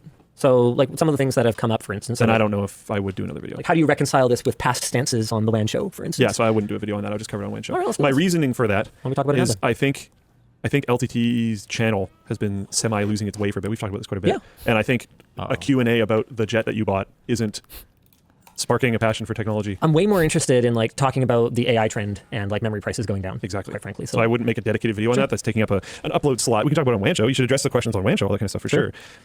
Sure. But so, okay, for starters, there's a few things that I already know, so you guys don't have to type it in the floatplane chat. Or actually, Dan, is there a bunch of stuff in the checkout messages about this? Should we just do this after and see what we end up addressing already? I said mostly that it was going to be in a topic in the future, but most of them were going to end up being sort of questions that you would pretty much answer anyway. Okay, so there was a lot of questions about like moderation across our social platforms in the days leading up to the big. Oh, apparently Linus himself, the man himself, was deleting threads.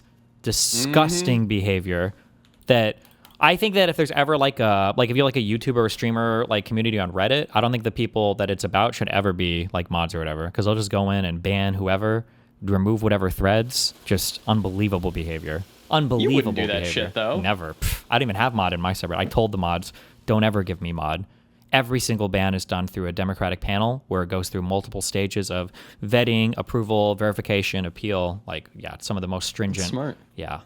Reveal. And the simple answer to that is that between the third-party moderation teams, who are community volunteers, our team internally, and me, we didn't have clear alignment on what was moderated, what wasn't moderated. But where it all came from was from a place of, for the love of God, guys, we're announcing this in like 2 days. Can we have our fun, and can we make a big announcement, and can we make a splash on April Fools? So it was for... We work really hard to make our April Fools very, very big and very special every year. Wait a second. Wait, was it all an April Fool's joke? Am I retarded? Did that video get posted on April 1st? No, it was posted on April 2nd. Oh my God, fuck. Wait, if that's true, this was the only goated April 1st joke in the history of all of April Fool's jokes. I don't think it was an April Fool's joke. You think they're trying to rewrite it? Hold on. No way. Yeah, we gotta listen. And so I think there ended up being a little bit of confusion about, because we've allowed some threads to stay up about it. Yeah. No way. But they've been small. They've not really gained a ton of momentum, and they were a long time ago. And it makes sense that in the days leading up to the big announcement that, obviously people have known for months. Some people have known literally for months that our April Fools this year was going to involve the tech jet. The Reddit knew. Yes. For months. The jet is real? Reddit. Yeah. You did it, Reddit. So in terms of moderation regarding the jet, I don't really think there is any guidelines with respect to moderation of the jet. What's your other than yes? Sorry. I was going to say, what is your ongoing? Yeah, ongoing. I would say anything that in any way compromises the safety or comfort of anyone on our team, me, my family, anyone to do with that is just obviously like no doy going to be immediately removed and immediately permabanned. Like that's just kind of obvious. I've had some people ask how to reconcile that with previous statements that I've made on the WAN show, and I think that's pretty simple. I never claimed that I was running a platform that allowed absolutely any speech. Never said that. Ooh, and it's not true today. So by all means, do whatever you're going to do. Take but that doesn't entitle you to do it on our forum. Hell or on our subreddit or in our videos, anything like that. I've had a lot of people ask about, okay, what's your strategy with respect to carbon credits? And I'm going to tell you guys the exact same thing that I told the writing team, because we had kind of an impromptu chat between me and the writers. Oh, wait. Okay, so it is real. They're the ones who are probably going to be most impacted. Does it actually matter if somebody's tracking where you're going in a jet? I mean, I guess it can be a little annoying, I guess, but I mean, what are you going to do? I don't know. I guess. By it because they're projects. Potentially, they're going to be coming with me or doing whatever. Like they're the ones that are most likely to use along with the production crew. And so one of the things that came up was like, okay, well, someone, not going to name any names, basically was like, okay, well, what are we doing about carbon offsets? And then someone immediately was like, those are bullshit, and they kind of started arguing about it. And I said, hey guys, that right there is why, just like any charitable stuff that we do, that's going to stay between me and Yvonne. Because no matter what I say about it, it's going to make someone extremely angry. And I don't feel like it. I don't feel like having that conversation. It's going to be Schrodinger's how we're handling this. And whatever works for your headcanon, you can tell yourself that. So we're going to leave that alone. I've been asked how I reconcile saying that I was against it before. I've said both that I'm against it, and I have also said that I'd like to try it. Did you say that you'd like to try it publicly? Yeah, it's on my show. That was on my show. Yeah, it's on my show clip. I said I'd like to try it. As for the justification, I like Warren Buffett's line, so I'm going to steal it. He called his first jet the Indefensible. Okay. I don't think there's any justification. What justification? Okay. What I will say is that from a business standpoint, it has been far less stupid than I might have initially imagined. That trip down to San Francisco for ARM was done in a single day. We went down there in the morning, very early in the morning. Didn't love that part, but we went down there in the morning. We were able to attend the keynote. We saw the entire event. We saw all the demos. We wrote a script. We shot it. We flew home early, which has never happened before. And this is while the U.S. airports were a complete cluster bomb. Have you been able to sleep on the plane yet? No, it's a funny thing. This didn't end up making it into the video that I shot with Elijah, but in some ways, it's actually a little bit. There's one way that it is. Oh my God! In some ways, it's actually worse to fly a private jet, guys. You got to be so careful. Oh God! A little bit less comfortable, and that is the social pressure, because I kind of feel like I'm hosting everyone else who's on it. I don't think you'd need to, but I understand. I know, but I mean, you've seen it. Like even our cabin crew member. I don't want to be. I never want to be rude. And I feel like it's like if someone was in my living room and I was just napping, I'd feel really awkward. And so far, I'm not over that at all on it. Okay. I managed to get about 15 minutes of shut eye on the way down to the ARM event, but that was only because I had wicked insomnia the night before and I functionally hadn't slept. And even then, I only was able to sleep for like a little bit. I just want to see if there's a couple things that I had written down that people are bringing up a lot that I'd want to kind of talk Business about. associates, dude. Blah blah blah blah blah blah. Okay. No, yeah, I think that's about it. All right, Trump, was there anything else in like almost called them checkout chats? No, what do you call them? Here's a question. Yeah. The WAN show where you said that you were against it, and the WAN show where you said that you'd be interested in trying it. I think those are different WAN shows, if I recall correctly. What's the chronological order of that? Oh, I actually don't know. Interesting. I didn't look that closely. Because I wonder, like, what do you think might have changed? I know part of it was being surprised, or this particular deal or whatever being so good. Well, do you think that's the majority of it? What that one guy said is probably true. The way that he was talking about it sounds like it's probably every deal when you're buying plane shit or whatever, is that you have to do maintenance and you can depreciate certain costs and all this bullshit. That'd be my guess. I mean, what do I know? You think something else changed? I think it's a combination of things. I think it's the deal being way better than I expected. And honestly, the biggest one is making a fuck ton more money. No, why not just my uncle being involved? So there's a couple people in Floatplane chat that are asking about how are we handling pilots. So my uncle is a pilot. Dude, his line in the video. He's always like that. How do you make something so simple, so complicated, or whatever he said? He is one of the funniest people I've ever met. He's so funny, and he has such a almost serious until you know him. Like he could be almost like kind of serious and a little scary until you know him really well and you realize that he's like such a joker. I don't know. He's really cool. I wish he wanted to be on camera because you guys would freaking love him. He's awesome. Anyway, so he's reminds me of this Silicon Valley scene. Counsel any young founder today to pursue your dream not for profit or valuation or material wealth, but for the good of humanity. Which is easy for you to say being a billionaire. Let me change the subject. I don't care for your tone, Kara. I'm getting a little tired of this bias against the leaders of our industry. I'm continually creating jobs and helping people, and I'm tired of getting slapped for it. I didn't steal the money I have, and I resent being treated like I did. You know, there is a climate in this country that is very dangerous. It's dangerous out there for billionaires. There's that attitude again, Kara. Billionaires are people too. We are leaders in technology, in industry, in finance. Look at history. Do you know who else vilified a tiny minority of financiers and progressive thinkers called the Jews? Wait a minute. Did you just compare the treatment of billionaires in America today to the plight of the Jews in Nazi Germany? Problem? Absolutely. One could argue that billionaires are actually treated worse. And we didn't even do anything wrong. We're an even smaller minority. There's a lot more of them. These are facts. Well? Here you go. I didn't hear anything wrong at all. Hold on, we got a new Trump. We're truthing out.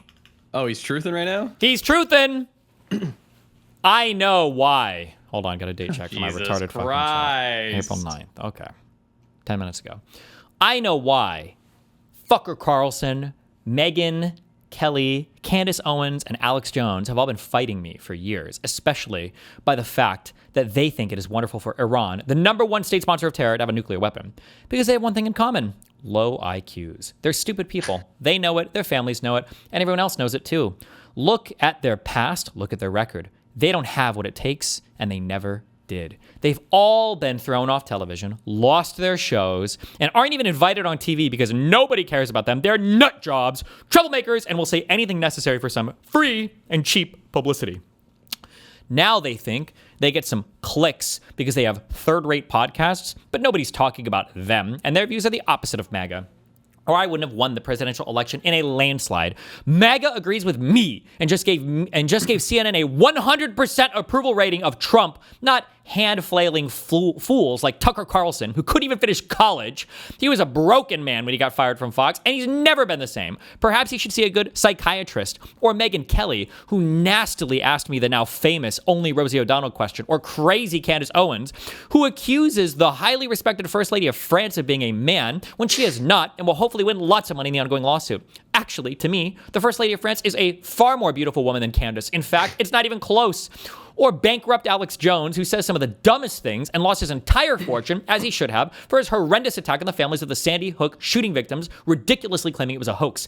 These so-called pundits are losers, and they always will be. Now, fake news CNN, the failing New York Times, and all of the other radical left news organizations are hailing them and giving them positive press for the first time in their lives. They're not MAGA. They're losers. They're trying to latch on to MAGA. As president, I could get them on my side anytime I want to, but when they call, I don't return their calls because I'm too busy on world and country affairs, and after a few times, they go nasty. Just like Marjorie Trader Brown. But I no longer care about that stuff. I only care about doing right for our country. MAGA is about winning, and strength is not allowing Iran to have nuclear weapons. MAGA is about making America great again, and these people have no idea how to do that. But I do, because the United States is now the hottest country anywhere in the world, President Donald J. Trump. He's awesome, man. This is my president. You think Biden would go on a rant like this? It would have been worse, probably. He would have used the N-word. Listen here, Jack. Damn, 1.3 thousand comments on r/Linus Tech Tips. Remove all LTT staff from moderation. This isn't their sub to moderate and control. They have no reason to be moderators here. And them being here, especially Linus, makes all moderation of this sub suspect and makes the job, the original mods, even harder. Damn. They mad. Whew, I would have permabanned that guy in 2 seconds. And I would have left the post up. Just a honeypot, you motherfuckers. I think Linus is he's right now. You think what? Oh, I said I think Linus is flying right now. Jesus. In the operation, he's a pilot. He has mechanic experience as well. Like, he's just so experienced. And what I said in the video was true. He told me, don't do it. But if you're going to do it, let's do this together. I'm literally going to drop everything. Like, he was working. And he's like, I'm just going to not renew my contracts and let's do it. And he has made it accessible. A lot of people have pointed out that I don't have private aircraft money. And that is extremely true. Like, obviously, I've done okay. Hey, he's worth over 100 million, isn't he? I don't know why he's acting like he doesn't have private aircraft money when he owns a private jet. It's because all of these guys are on the edge of like being ultra wealthy. No, I'm so sorry. Holy shit. I was out of touch right there. They are ultra wealthy, but they don't want to be seen as ultra wealthy. This is why Hassan will tell union firefighters, I'm closer to you guys than I am to Jeff Bezos or whatever. Like they have to keep selling that. And like the line has to move on who the actual evil people are, right? It was like all these wealthy top 1%. We never say top 1% anymore. Notice that? No. Top 1%? That talking point is out of here. Because people like Hassan and Linus, these are top 0.001%. These guys are they haven't said 1%ers in, I don't know, 10 years. Yeah. Yeah, now it's the top 0.1%. Yeah.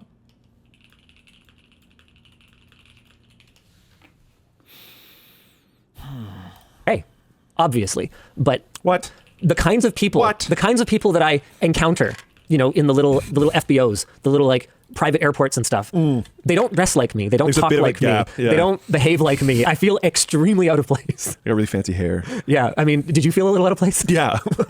Remember the carpet they rolled out for that dog? Yeah. You were there for that one, right? I think so. Or you told me. I don't remember if this is a manufactured memory or not. Yeah. Anyway, it's weird. Like, oh, they're not like me, guys. Behavior. I don't know. I don't know how they don't see it. Why are they even talking about it? It seems really stupid. Doing this with my uncle and him enabling it through just safety first, but just being scrappy and finding ways to make it economical has been really fun. I've learned so much, like so much. I think the most fun I had was when we were flying back from New York. And I didn't know there's a third seat. Yeah. But when I just sat there talking to them, because I hunched there. I thought I was inconvenient. Yeah, not sat there. I was standing hunched over their seats. I thought I was inconveniencing them, but then every time I'd go to leave, they'd keep talking to me, and then I ended up staying there for a really long time. You were there for like 2+ hours, I think. Yeah. After a while, I kind of got the vibe that I was not inconveniencing them, and then I just hung out for a long time. Yeah. And it was really fun talking to them about how the machine, to use his language, how the machine works, because that's going to be way more interesting to me than anything else. Oh, 100%. And just hearing all the theory and watching them go through the motions of how you deal with like logging fuel usage and dealing with weather events. Also, I'm so curious. He's saying that his uncle made this possible. What does he mean when he says that? Like, is his uncle working for free for him? Or is he just giving him a lot of guidance? Or two, I don't understand that at all. Like, he could definitely afford, how much does a full-time pilot cost? Or how much does it cost to have a pilot? Probably like 150 grand, 200 grand, would be a guess. He can absolutely afford that. I'm so curious what he means by that. I You guess. have to have two. Sure, even so. Yeah. He's just lying. I mean, he owns a fucking private jet in a multi-million-dollar media company. Of course, I didn't realize you would have a chart of all of the different expected weather events for the entire trip, and then you'd have to compare that against what it actually felt like. And they have adjusting altitudes. They have the old school way, and they have their iPads. Yeah, and one of them would do the old school written way, and the other one would do the iPad way, and then they would compare notes. And it's just so the whole thing was very fun. That was super cool. And then the last piece was the content piece, and I actually really wish I'd talked about this more in the video. But this has if you punch a person who's stuck in a web thing, will that break them out? Already unlocked the ability to do things that just would have been either from a what's the term for it? A opportunity cost standpoint, or from just a time and logistics standpoint, completely impossible. We wouldn't have been able to do the WAN show live from Zero Trust World with Threat Locker if it wasn't for this. Sick. Luke, this is hilarious. He made a comment as we were going back to the airport. Like, why not just focus on that? Like, the reason why you get private transportation or whatever is because it unlocks more opportunities for you. And some of those things can theoretically, or not even theoretically, some of those things will be better for your viewers. Like, the only reason I was able to do that LA event here and back is because I was willing to fly an overnight first class, and it had to be first class so I could sleep on the plane in a nice, comfy seat. But that's it. It's not going to be like, actually, technically, it's because it's a business deductible expense, and I get airline miles, and they gave me a free meal, and I could have spent more money on that meal. That it's actually like I actually made money on that flight. Like, I don't know. In order to fly back, that last time he went down to Zero Trust World, He spent so long traveling to get down there that we were already leaving by the time he would have still been traveling to arrive there. That was a bit of a special thing because I landed, I had a connection through Toronto, and that was when the plane and the helicopter smacked into each other or something. I think that was the one, but the whole airport was having disaster, and then I ended up having to stay there overnight and all this kind of stuff. But still, that did happen. So, yeah. It's also kind of difficult, as far as my understanding goes, to get a direct flight from Vancouver to Florida. So being able to just do it yourself. Okay. No, but okay. Is a pretty big skip in regards to time. It's pretty crazy. I'm pretty sure there are direct flights from Vancouver to Miami and Fort Lauderdale. I'm pretty sure there's direct flights from both, but whatever. And so from a business standpoint, there have already been multiple things that we've kind of looked at and gone, this is less stupid than it might initially seem. It's a little... That's very stupid. Yeah. Of course. But then this is another maybe thing. not as stupid as you thought. This is another thing that I wish I had talked about more in the video. But like, I mean, it was a very freewheeling. It wasn't scripted. Elijah and I were just hanging out and checking it out. He'd never seen it yet. Yeah. There's a couple points where I thought it was scripted. No, it's not scripted. Okay. Yeah, we're just that good. Sure. But yeah, it's intended to be very temporary. DGG viewer. Like, this is not... How long do you kind of want to keep it for? Well, my uncle's getting older. He's not going to be flying forever, and so this was the window. If I wanted to cosplay as... Wait, I can't. Is his uncle flying him for free? There's no way, right? There's no way. Billionaire or Taylor Swift or whatever. By the way, fun fact. This is another thing I now have in common with Taylor Swift. Wait, did he cosplay as a millionaire? Wait, who? What? Did I go back like 10 seconds? Okay. Yeah, we're just that good. Sure. But yeah, it's intended to be very temporary.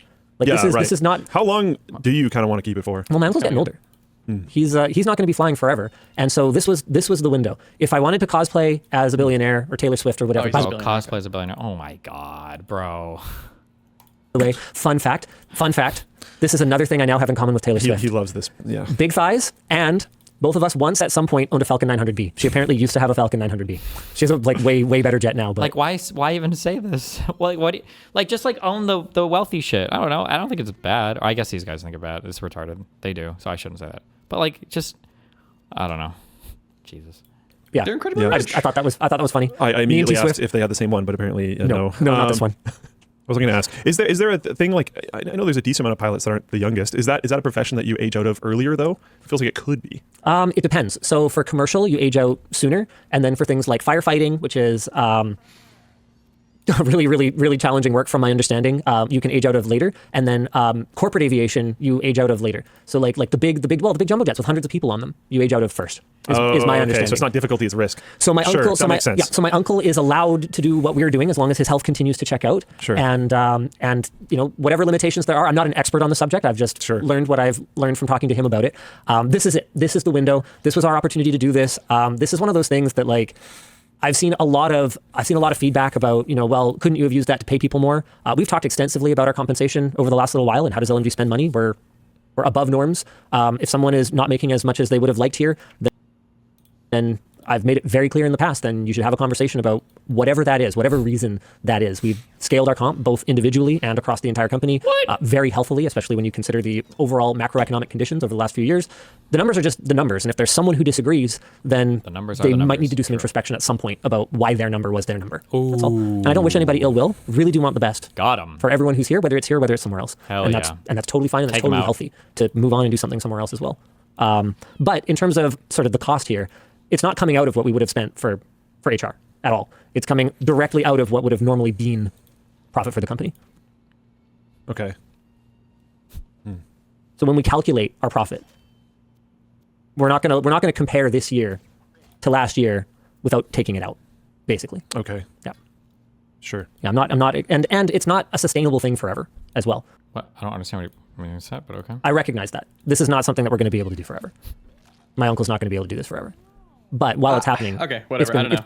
There's no way they're he's just being retarded. Unless business like slows down a ton, I don't think they're gonna get rid of the jet in a couple of years or whatever. Unless he's just trying to say his uncle's like flying him around for free. That's why they can do it. It's but like even the if cost that of a pilot is not the issue. Yeah, and even if that was true, that would just be shitty. Why are you taking advantage of your uncle when you're when you're so wealthy? I don't know. Been pretty cool to hang with him and do this together. So if something happens negatively because of company performance, the jet would have been deleted from that equation. So last year was a tricky year. I mean, we talked about this in our all hands recently. Q1 went really well. It ended up being a perfect storm. the shipstorm sale event like practically saved the year last year. And then our projections for the rest of the year were actually looking really good because we were way ahead due to shipstorm. And then, what is it that corporate leaders... What is shipstorm? Do you know what that is? No idea. Loser. Nope. You wouldn't. Just like to call it headwinds. Oh, yeah. Sure. I mean, it's an apt metaphor right now. Headwinds hit, but the trigger had already been pulled.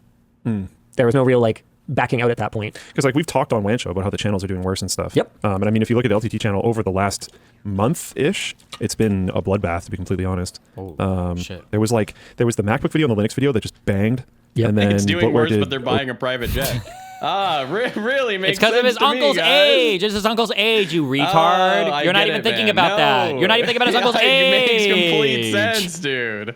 Okay, Business and isn't then looking too TikTok good, guys. All right, let's get a jet. Tix did really well as well. Yep, that'll be a slow burn. That one will do really well in the long term. And then it started to just kind of like, oh, the fire truck video was rough. And then we scraped a million a few times. And then this video was, and then this video, which like should have slapped, but nobody's building computers right now, so it didn't do that well. And then a long burn build guide thing. And then this video, which So that build guide, care about. that build guide, I'm legitimately not worried about. Yeah, that one, long burn, yeah. like I said. So let me give you the glass half full side of this. Okay. The fire truck videos were committed a long time ago. We knew they weren't going to be performers. We were fulfilling videos we committed to do. Okay. We knew. Here, if you go down a little bit. Whoa, down. What the ones that are performing well have in common is that they're back to basics. They're back to what made LTT LTT. Things like the TikTok hacks. That Was Remote one is a really cool video. I don't know if you've watched that. No, I watched the whole thing. I really like that. That's going to be a slow burn. It's going to do great. It's not a product anybody's heard of. Like nobody knows what that is. I'm not expecting that to get a ton of views right on day one. Yeah. If you go down a little bit farther. Well, now we're getting to things that were very strong. Is I thought you started channel here. like big enough that started it's here like and too already big to like quote unquote like fail, and they could literally put out like a slop video and get like 500,000 views? Would that actually even hurt their channel? Maybe. I mean, they're not going to like go broke or anything, right? No, yeah. No, Yeah, they're you very can go back up. The stuff that's doing here, we'll go back here. So the stuff that's doing well still, like the Korean Mall walk, for instance, is just like back to basic stuff, and we're having a lot of conversations internally, and we have been for a long time. But what we're finally doing is taking solid action on it to make our production process more agile, more spur of the moment. We're very scheduled. We've gotten very big, and we've got a lot of people who are racies, right? Who needs to be informed and who needs to take action and all of that stuff. Who's responsible? And that's all it's all important stuff, so that people's lives aren't just like running around putting out fires all day. But it's made us less agile, and so that's where that video that I wrote yesterday came from. It was just like, hey, what does this workflow look like? Another thing that I've talked to the writing team about is I'm going to go back to writing more. We did one video a little while ago where the lab just did the testing in the one pager, and I just earphones in, wrote it instead of having someone else write it, and then I go and do a script review. And that was for what was that for? It was for was it the CPU launch? Yeah, it was the 9850X3D, right? He'll be able to write more on the jet. Anyway, so the plan is to start doing 2 of those a week. We had to get a bigger jet to include a writer's room. I mean, Jesus Like Christ. Where it's just like back to, I don't know how to describe it other than just like back to what made LTT fun and feel like hands-on. We've talked about this quite a few times on WAN Show, but yeah, LTT's doesn't feel like it has its soul fully intact at the moment. Like there was for a long time, it was like where you went to be kind of up to date with what was going on in like the techie world, and I don't mean tech linked because that's news. Yep. I mean like You gotta buy a kind jet of more to than get the that. soul back. Yes. And it yeah, I don't know, it wasn't fully fulfilling that for a while. And you know what? I think I allowed myself to stop having fun. Yeah. Tech got really depressing and boring. And you know what? Good News WAN Show is another like concrete action that we're taking to just get back to just having fun Back doing to this. basics. Yeah. Get back to having fun. Yeah. Have you ever seen the South Park episode about like it's? I feel like it's very similar to this actually. Why? What do they say? What is it? They start a company. I'll send it to you. I don't know. I don't know how to explain it right now. Good. Send it to me.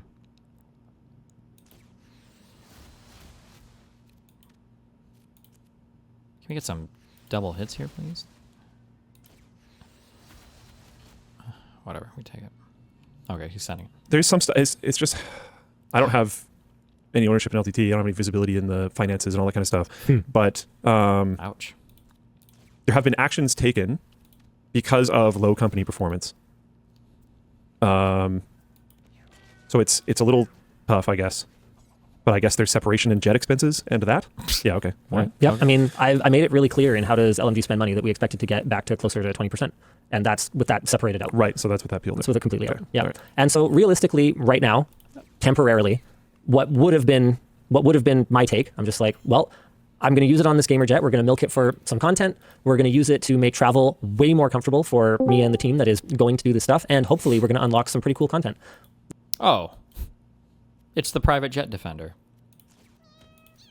Here he comes. Why is my movement He's so low probably on jet this? right now. True, cat. There's no way his move is actually 2. I don't understand what I'm doing with this guy. Because we can go in and out of non-major hubs now. Yeah. And we can do it at times that are not necessarily normal times.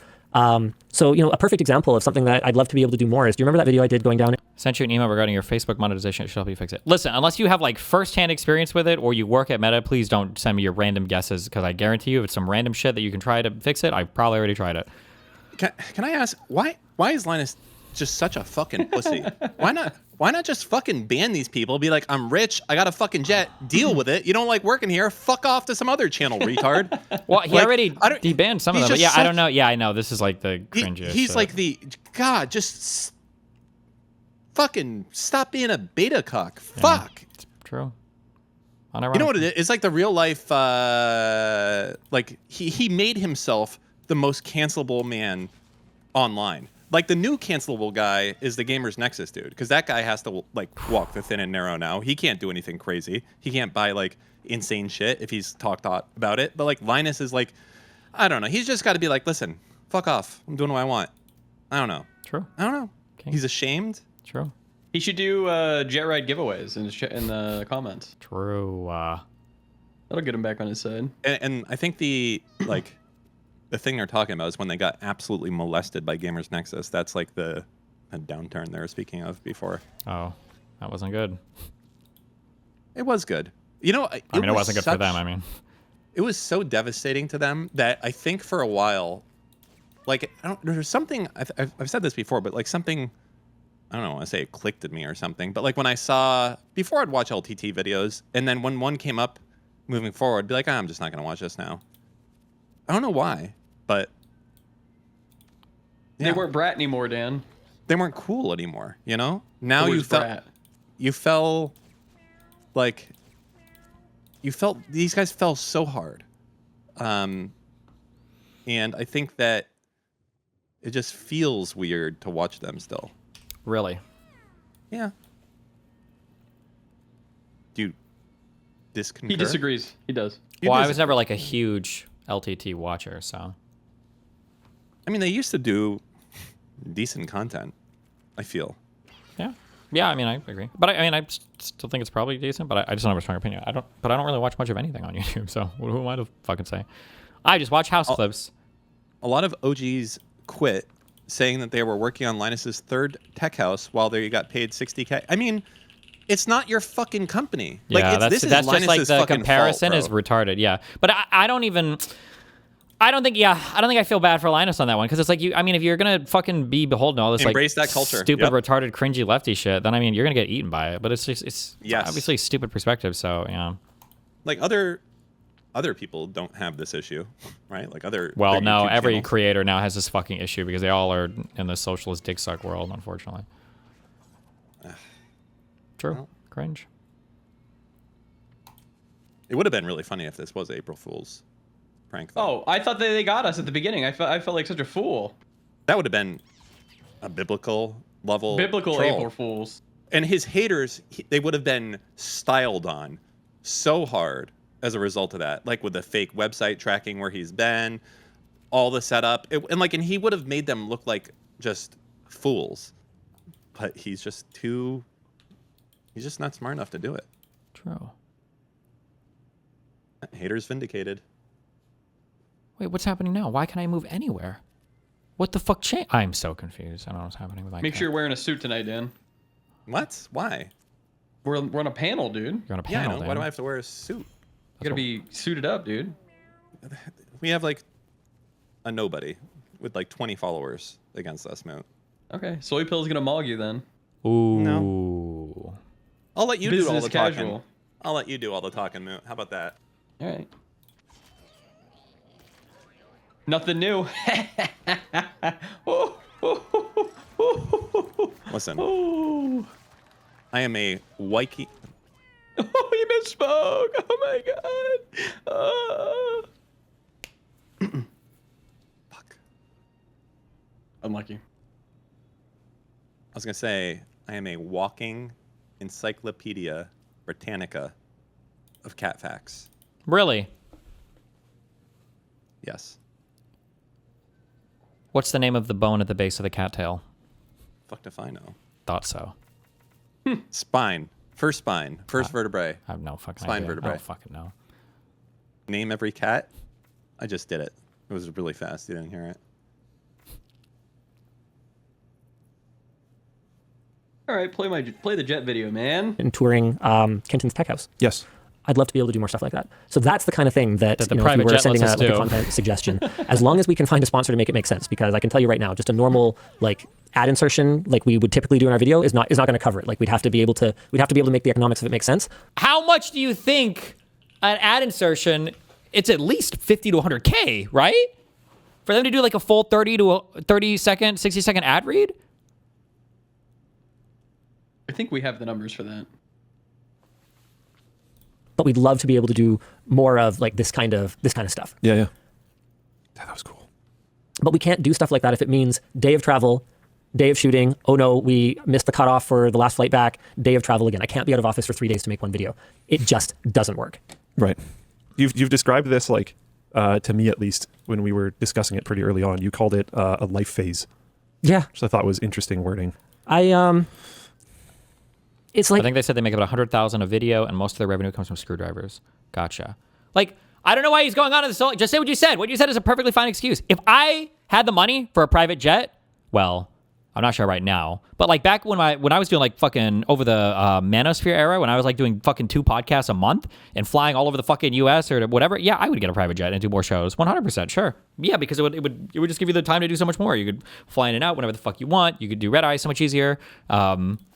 Yeah, 100%. That's it though. Like what? Why all the other weird cope shit? Jesus. It's trying to make it fun again. I want to try to make it fun again. I want to try to, we're always trying to do something different that no one else can do. I don't think anyone else in the tech YouTuber space would have the connections with my uncle in order to be able to do something like this. Sure. That uncle, bro, He is does this again, the most man. well-connected guy in the fucking universe. Holy He's almost shit. like just a fucking pilot, man. God damn. Is your uncle a pilot? I mean, I guess for 5 seconds, maybe once. Literally.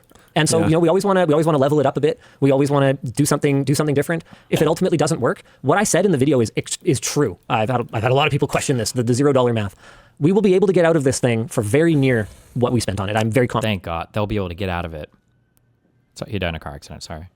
It's going to be a business. They're going to make money on the jet, okay?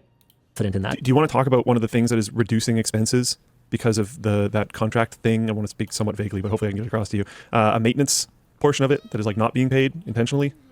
No, that's probably too far in the bolt. Sure. I mean, it's not a secret. Basically, engines can be on service plans that effectively are their insurance, but insurance where you know the thing will die and you know when it will die.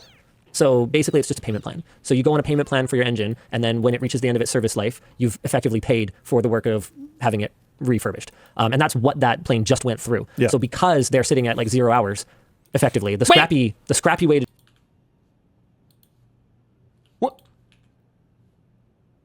Did my cat just die? What just happened?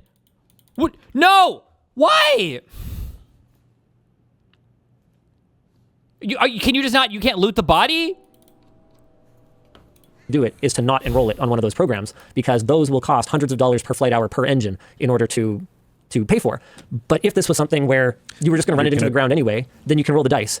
And if one of them happens to fail, which it probably won't because it's in great near new condition, then you just then you're stuck with a big bill. Do I at least so that's get the his other thing, equipment it's insurance, back? Because if it dies early, then I don't then know they if I also did or cover it not. there.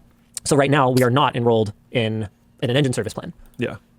It's not a safety issue. If you flip it, then they can buy decide in. to do that. Yep. Yeah. Or we could buy in if we're informed at the time when it comes to flip it that it's better to have it enrolled. Are you worried about the cost of jet fuel spiking? Oh yes. Not just in regards to your own usage, but in regards to your ability to flip it. Honestly, no. I suspect that in the time scale that we're going to be doing content and using this thing, You think the strait's going to open again? I suspect the strait will be open. Yeah. Got it. And the oil will flow, so to speak. Yeah, the spice, good old flowing spice.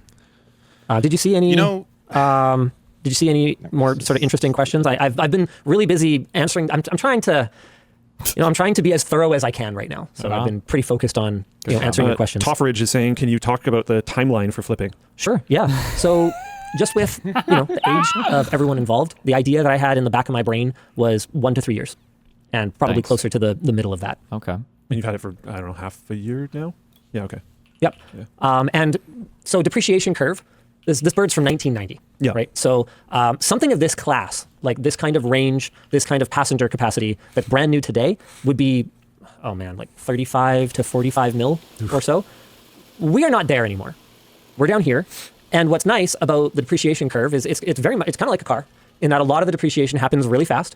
And then over time, if you buy a 1990 Honda Civic today and you sell it in 2 years, it will probably be worth, as a still functioning vehicle that the doors still roll up and down, very similar to what you paid for. Let's buy a jet. It makes sense then. True. Unlike a car, this has decades of maintenance records, and we know that it was taken care of extremely well. So we have solid assurance, and it just had a new engine put in. So we have solid assurance that it was at the high end. I don't know anything about jets, but he talks like a homeowner that just got scammed. But I'm sure his uncle was walking through it. I'm sure this is all like just standard. Or it's like when a homeowner thinks a new homeowner thinks they're getting something like really sick, but it's like standard shit. Like, it's got a brand new roof and a brand new kitchen. He left the car and brand lot. Yeah. That's it sounds like. Okay. Like, yeah. So it sounds like what? Isn't the only way this can possibly make sense is if like, hey, we have to fly 20 people 10 times a year. It can't fit 20 people. How many can it fit? 17, including the pilots and the... Okay, I don't think that's including the people who work on it. Okay, let's say 10 times a year, we have to fly 15 people across the country. But even then, is that going to... Imagine if you had company trips once a month, 12 times a year, and you get to have the equivalent of like a first-class flight that can leave anytime you want. I think that's worth it, even if it costs you more.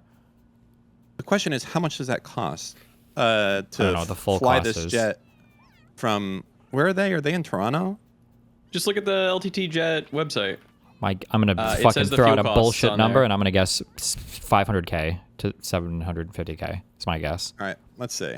So his most recent flight from BC to Virginia, apparently the fuel cost for that was $8,344, and that's one way. One way. So 16 grand per trip. Now, what's the maintenance cost for a thing like this per year? No fucking clue. I bet there's like a rule of thumb. Like for boats, isn't it like 10 or 20% of the total thing of the boat per year or something? What type of fucking jet does this dipshit have?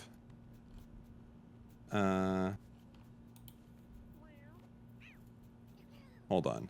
Because the thing that he doesn't describe or talk about at all, not that it's a huge amount of money, but it's the fact that he spent $5 million on this. Money that could be invested, money that could go elsewhere, right? Like at the very least, you could make 250K if you put that in like some. Well, sure, but I'm thinking, but you have to spend money on something. flights anyway, so you're getting the equivalent of what I would say are basically first-class flights. If you did really it once a month for 10 people, is he flying that many people once a month? I don't know. Could he be? Look at his fucking jet site. He could also be flying like less flights. than. He could be flying like 5 people a few times a month too. Who knows?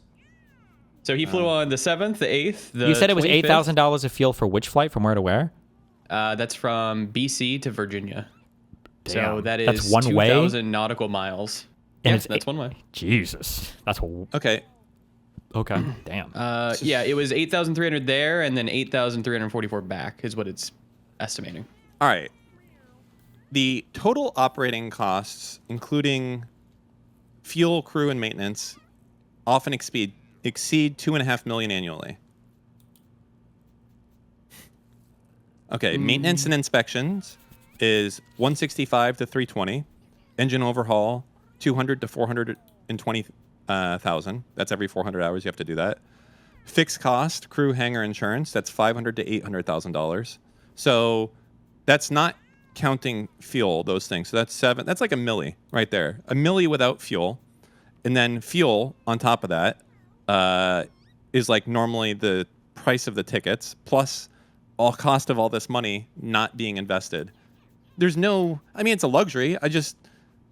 Do we really think that he's going to be sending his fucking people on this thing all the time or what? In March, he flew 1, 2, 3, 4 times. Damn. Okay. This is a guy wanting to buy a boat? Yeah. Also, I think you have to send your employees on this, because like imagine your boss just makes a video about your sick fucking private jet, and there's like 10 of you going to some conference, and he's like, nah, you guys are gonna have to. Yeah, but what about if you're only Delta. having to send? Dude, I guarantee you, if it's like, hey, we need to send 2 people to XYZ Conf, are they gonna take the fucking jet for 2 people? Nah. No.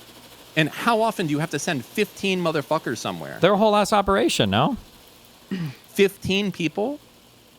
I don't know, they're kids, need 2 plus cameramen. ones. You gotta have a crazy orgy on the wait. plane, some cocaine. Hold on. Do you know the real answer here? Hookers. How much would it just cost to fucking charter jets to do this instead? I don't know. I've seen tons of different types of charter things. But then at chartering, you're going to be at the mercy of a charter company and everything as well, right? I mean... I don't know. Like I don't know if there's like an availability yeah. thing. Like, is it easy to charter a flight for the next day without it being really expensive, or? Okay. Also, imagine you want to do a business deal with a guy, and the guy's like, "Yeah, where are you at?" And you're like, "Oh, New York City." And the guy's like, "Can you get to Newark? Like, I can fly us from Newark to Miami, and we can discuss business on my jet." That might be a deal that you seal right there, just because. Listen, that's sick you as should fuck, know. Right there, yeah. For all my private jet. You don't go on jets anymore. There's too much risk. You don't know what the jet owner is up to. And you don't want to be a guy that's been on a fucking jet manifest. True. That's it. True. That's where my Canadian passport comes out for. Yeah. Holy. Stephen Bonelli Stein. Like, dude, it's like some random businessman says, "Hey, yeah, I'll fly you out." Oh, sick. All right, then you're on like the You're fucking Epstein. the Rape Express plane. You're like, well, motherfucker. God damn it, they fucking got me. That's a Curb episode right there. There you go. We just made one. It is actually. You're just a +1 on a random jet. Yeah, it's like, hey, you want to take my seat? I can't make it. And Larry's like, oh yeah, fuck sure. Oh, I can't believe this. Free for me for nothing? And then later, yeah, that's it. That's an episode. True. Also, yeah, this would have to be unisex every time. No co-ed flights. Because imagine recording like the whole thing. Imagine the fucking like I was raped on an LTT plane or something. It would just be over. Like nope. Oh, I wonder if that'll happen. Oh, Jesus. that's a good one. That's Jesus well, I'm just That's saying, good? No, It's good for people to get raped, No, Dan? What the fuck? not the rape. I'm just saying, like, it could be like I was sexually assaulted on the LTT jet, or fired, or abused. Fired on a jet would be pretty bad. Well, it depends on if it's at the beginning of the flight or the end of the flight. But basically, there can be no HR scandal at all on this jet, or you're fucked. Right? I mean, it'd be awkward, yeah. Like, Jose from LTT stole my intellectual property while he was on the LTT jet. It wouldn't be good. That's for sure. Okay.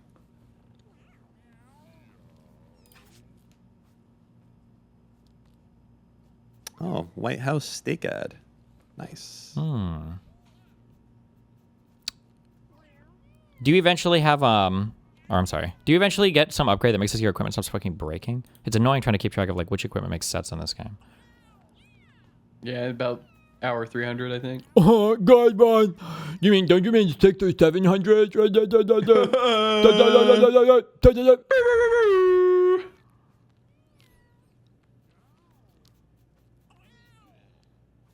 Why are we going to war with the Catholic Church also? What the fuck? Probably because of Biden. True. Nice cat. So what? Yeah, Trump. He just fucking put a line in the fucking sand against those retards, huh? Which one? Who? Against ourselves? Like Tucker and oh yeah, Candace. He's mad as fuck. Like that's GG for anyone who's been choosing a side. No. Well, I mean, and depending on or hoping that they didn't have to choose a side. Yeah, it depends on when stuff finally starts to fall away from the fucking MAGA freak show. It'll happen at some point. This is good. Maybe this is good though. Before midterms, maybe at midterms. New Trump post about Iran. Wait, hold on. Let's finish this. Bottom of that depreciation curve, meaning it has some room to go down a little bit more. before we will actually lose. There's also some questions about can you actually make it I'm paraphrasing a little bit and leading you a little bit because I know the answer, but can you actually make it like a tech jet? How is it going to become a gamer plane? So there's going to be limits in terms of what we can do, like really hard limits. That was something that very early in the exploration stage of, hey, is this feasible? Like, is this something that we could just crazy like do for a bit and then not do anymore, but make some cool videos? And like, we found out that you pretty much can't screw anything into it. No bolts, no screws. Adhesives though. So if we were to do like a sky high LAN party or something like that, where we would get into the tech details, I always tell the team, we need to have learning outcomes. We need to have tech tips, no matter what the video is, no matter what it's about. So what we'd be getting into there is realistically, how light and how low power can we make our systems? Because it's an older bird, 1990, doesn't have like a super robust auxiliary power system to run, your high spec, desktop gaming PC in the cabin. So how light can we get everything? How low power can we get everything? I think primarily low power, yeah. We can't bring a giant jackery with us because even though this was something that like blew my mind, I can totally take a sword onto the plane with me because there's no security.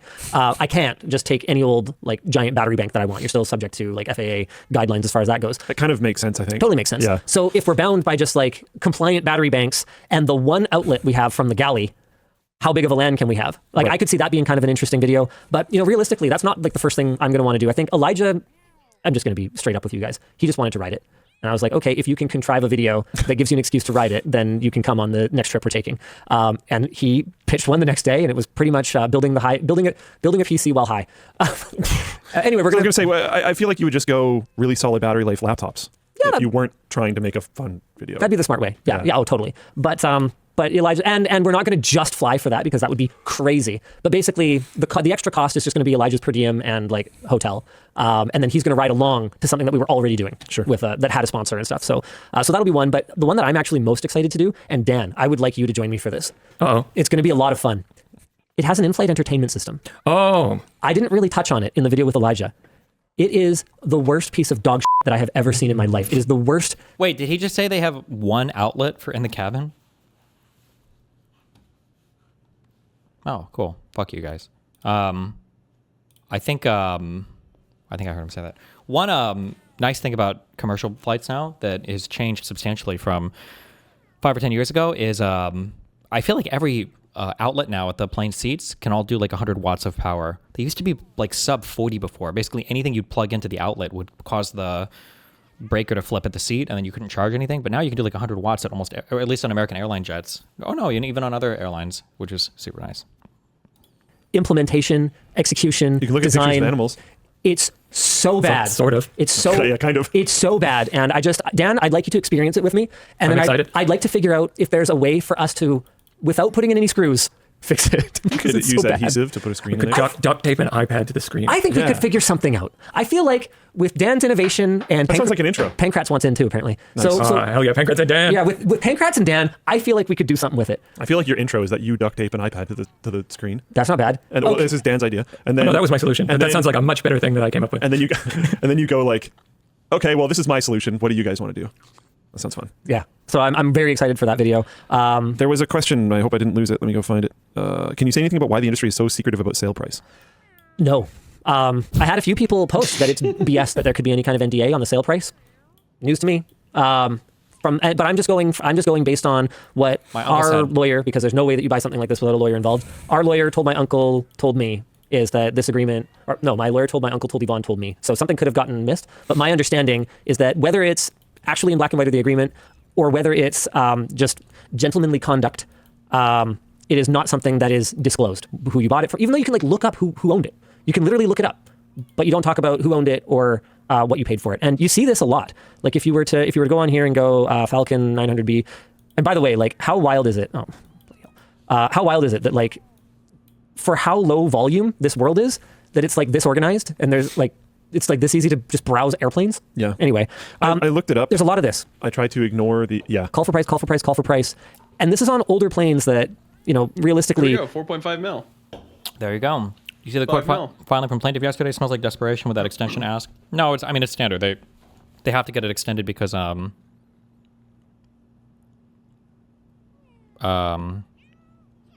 Jesus. They have to get it extended.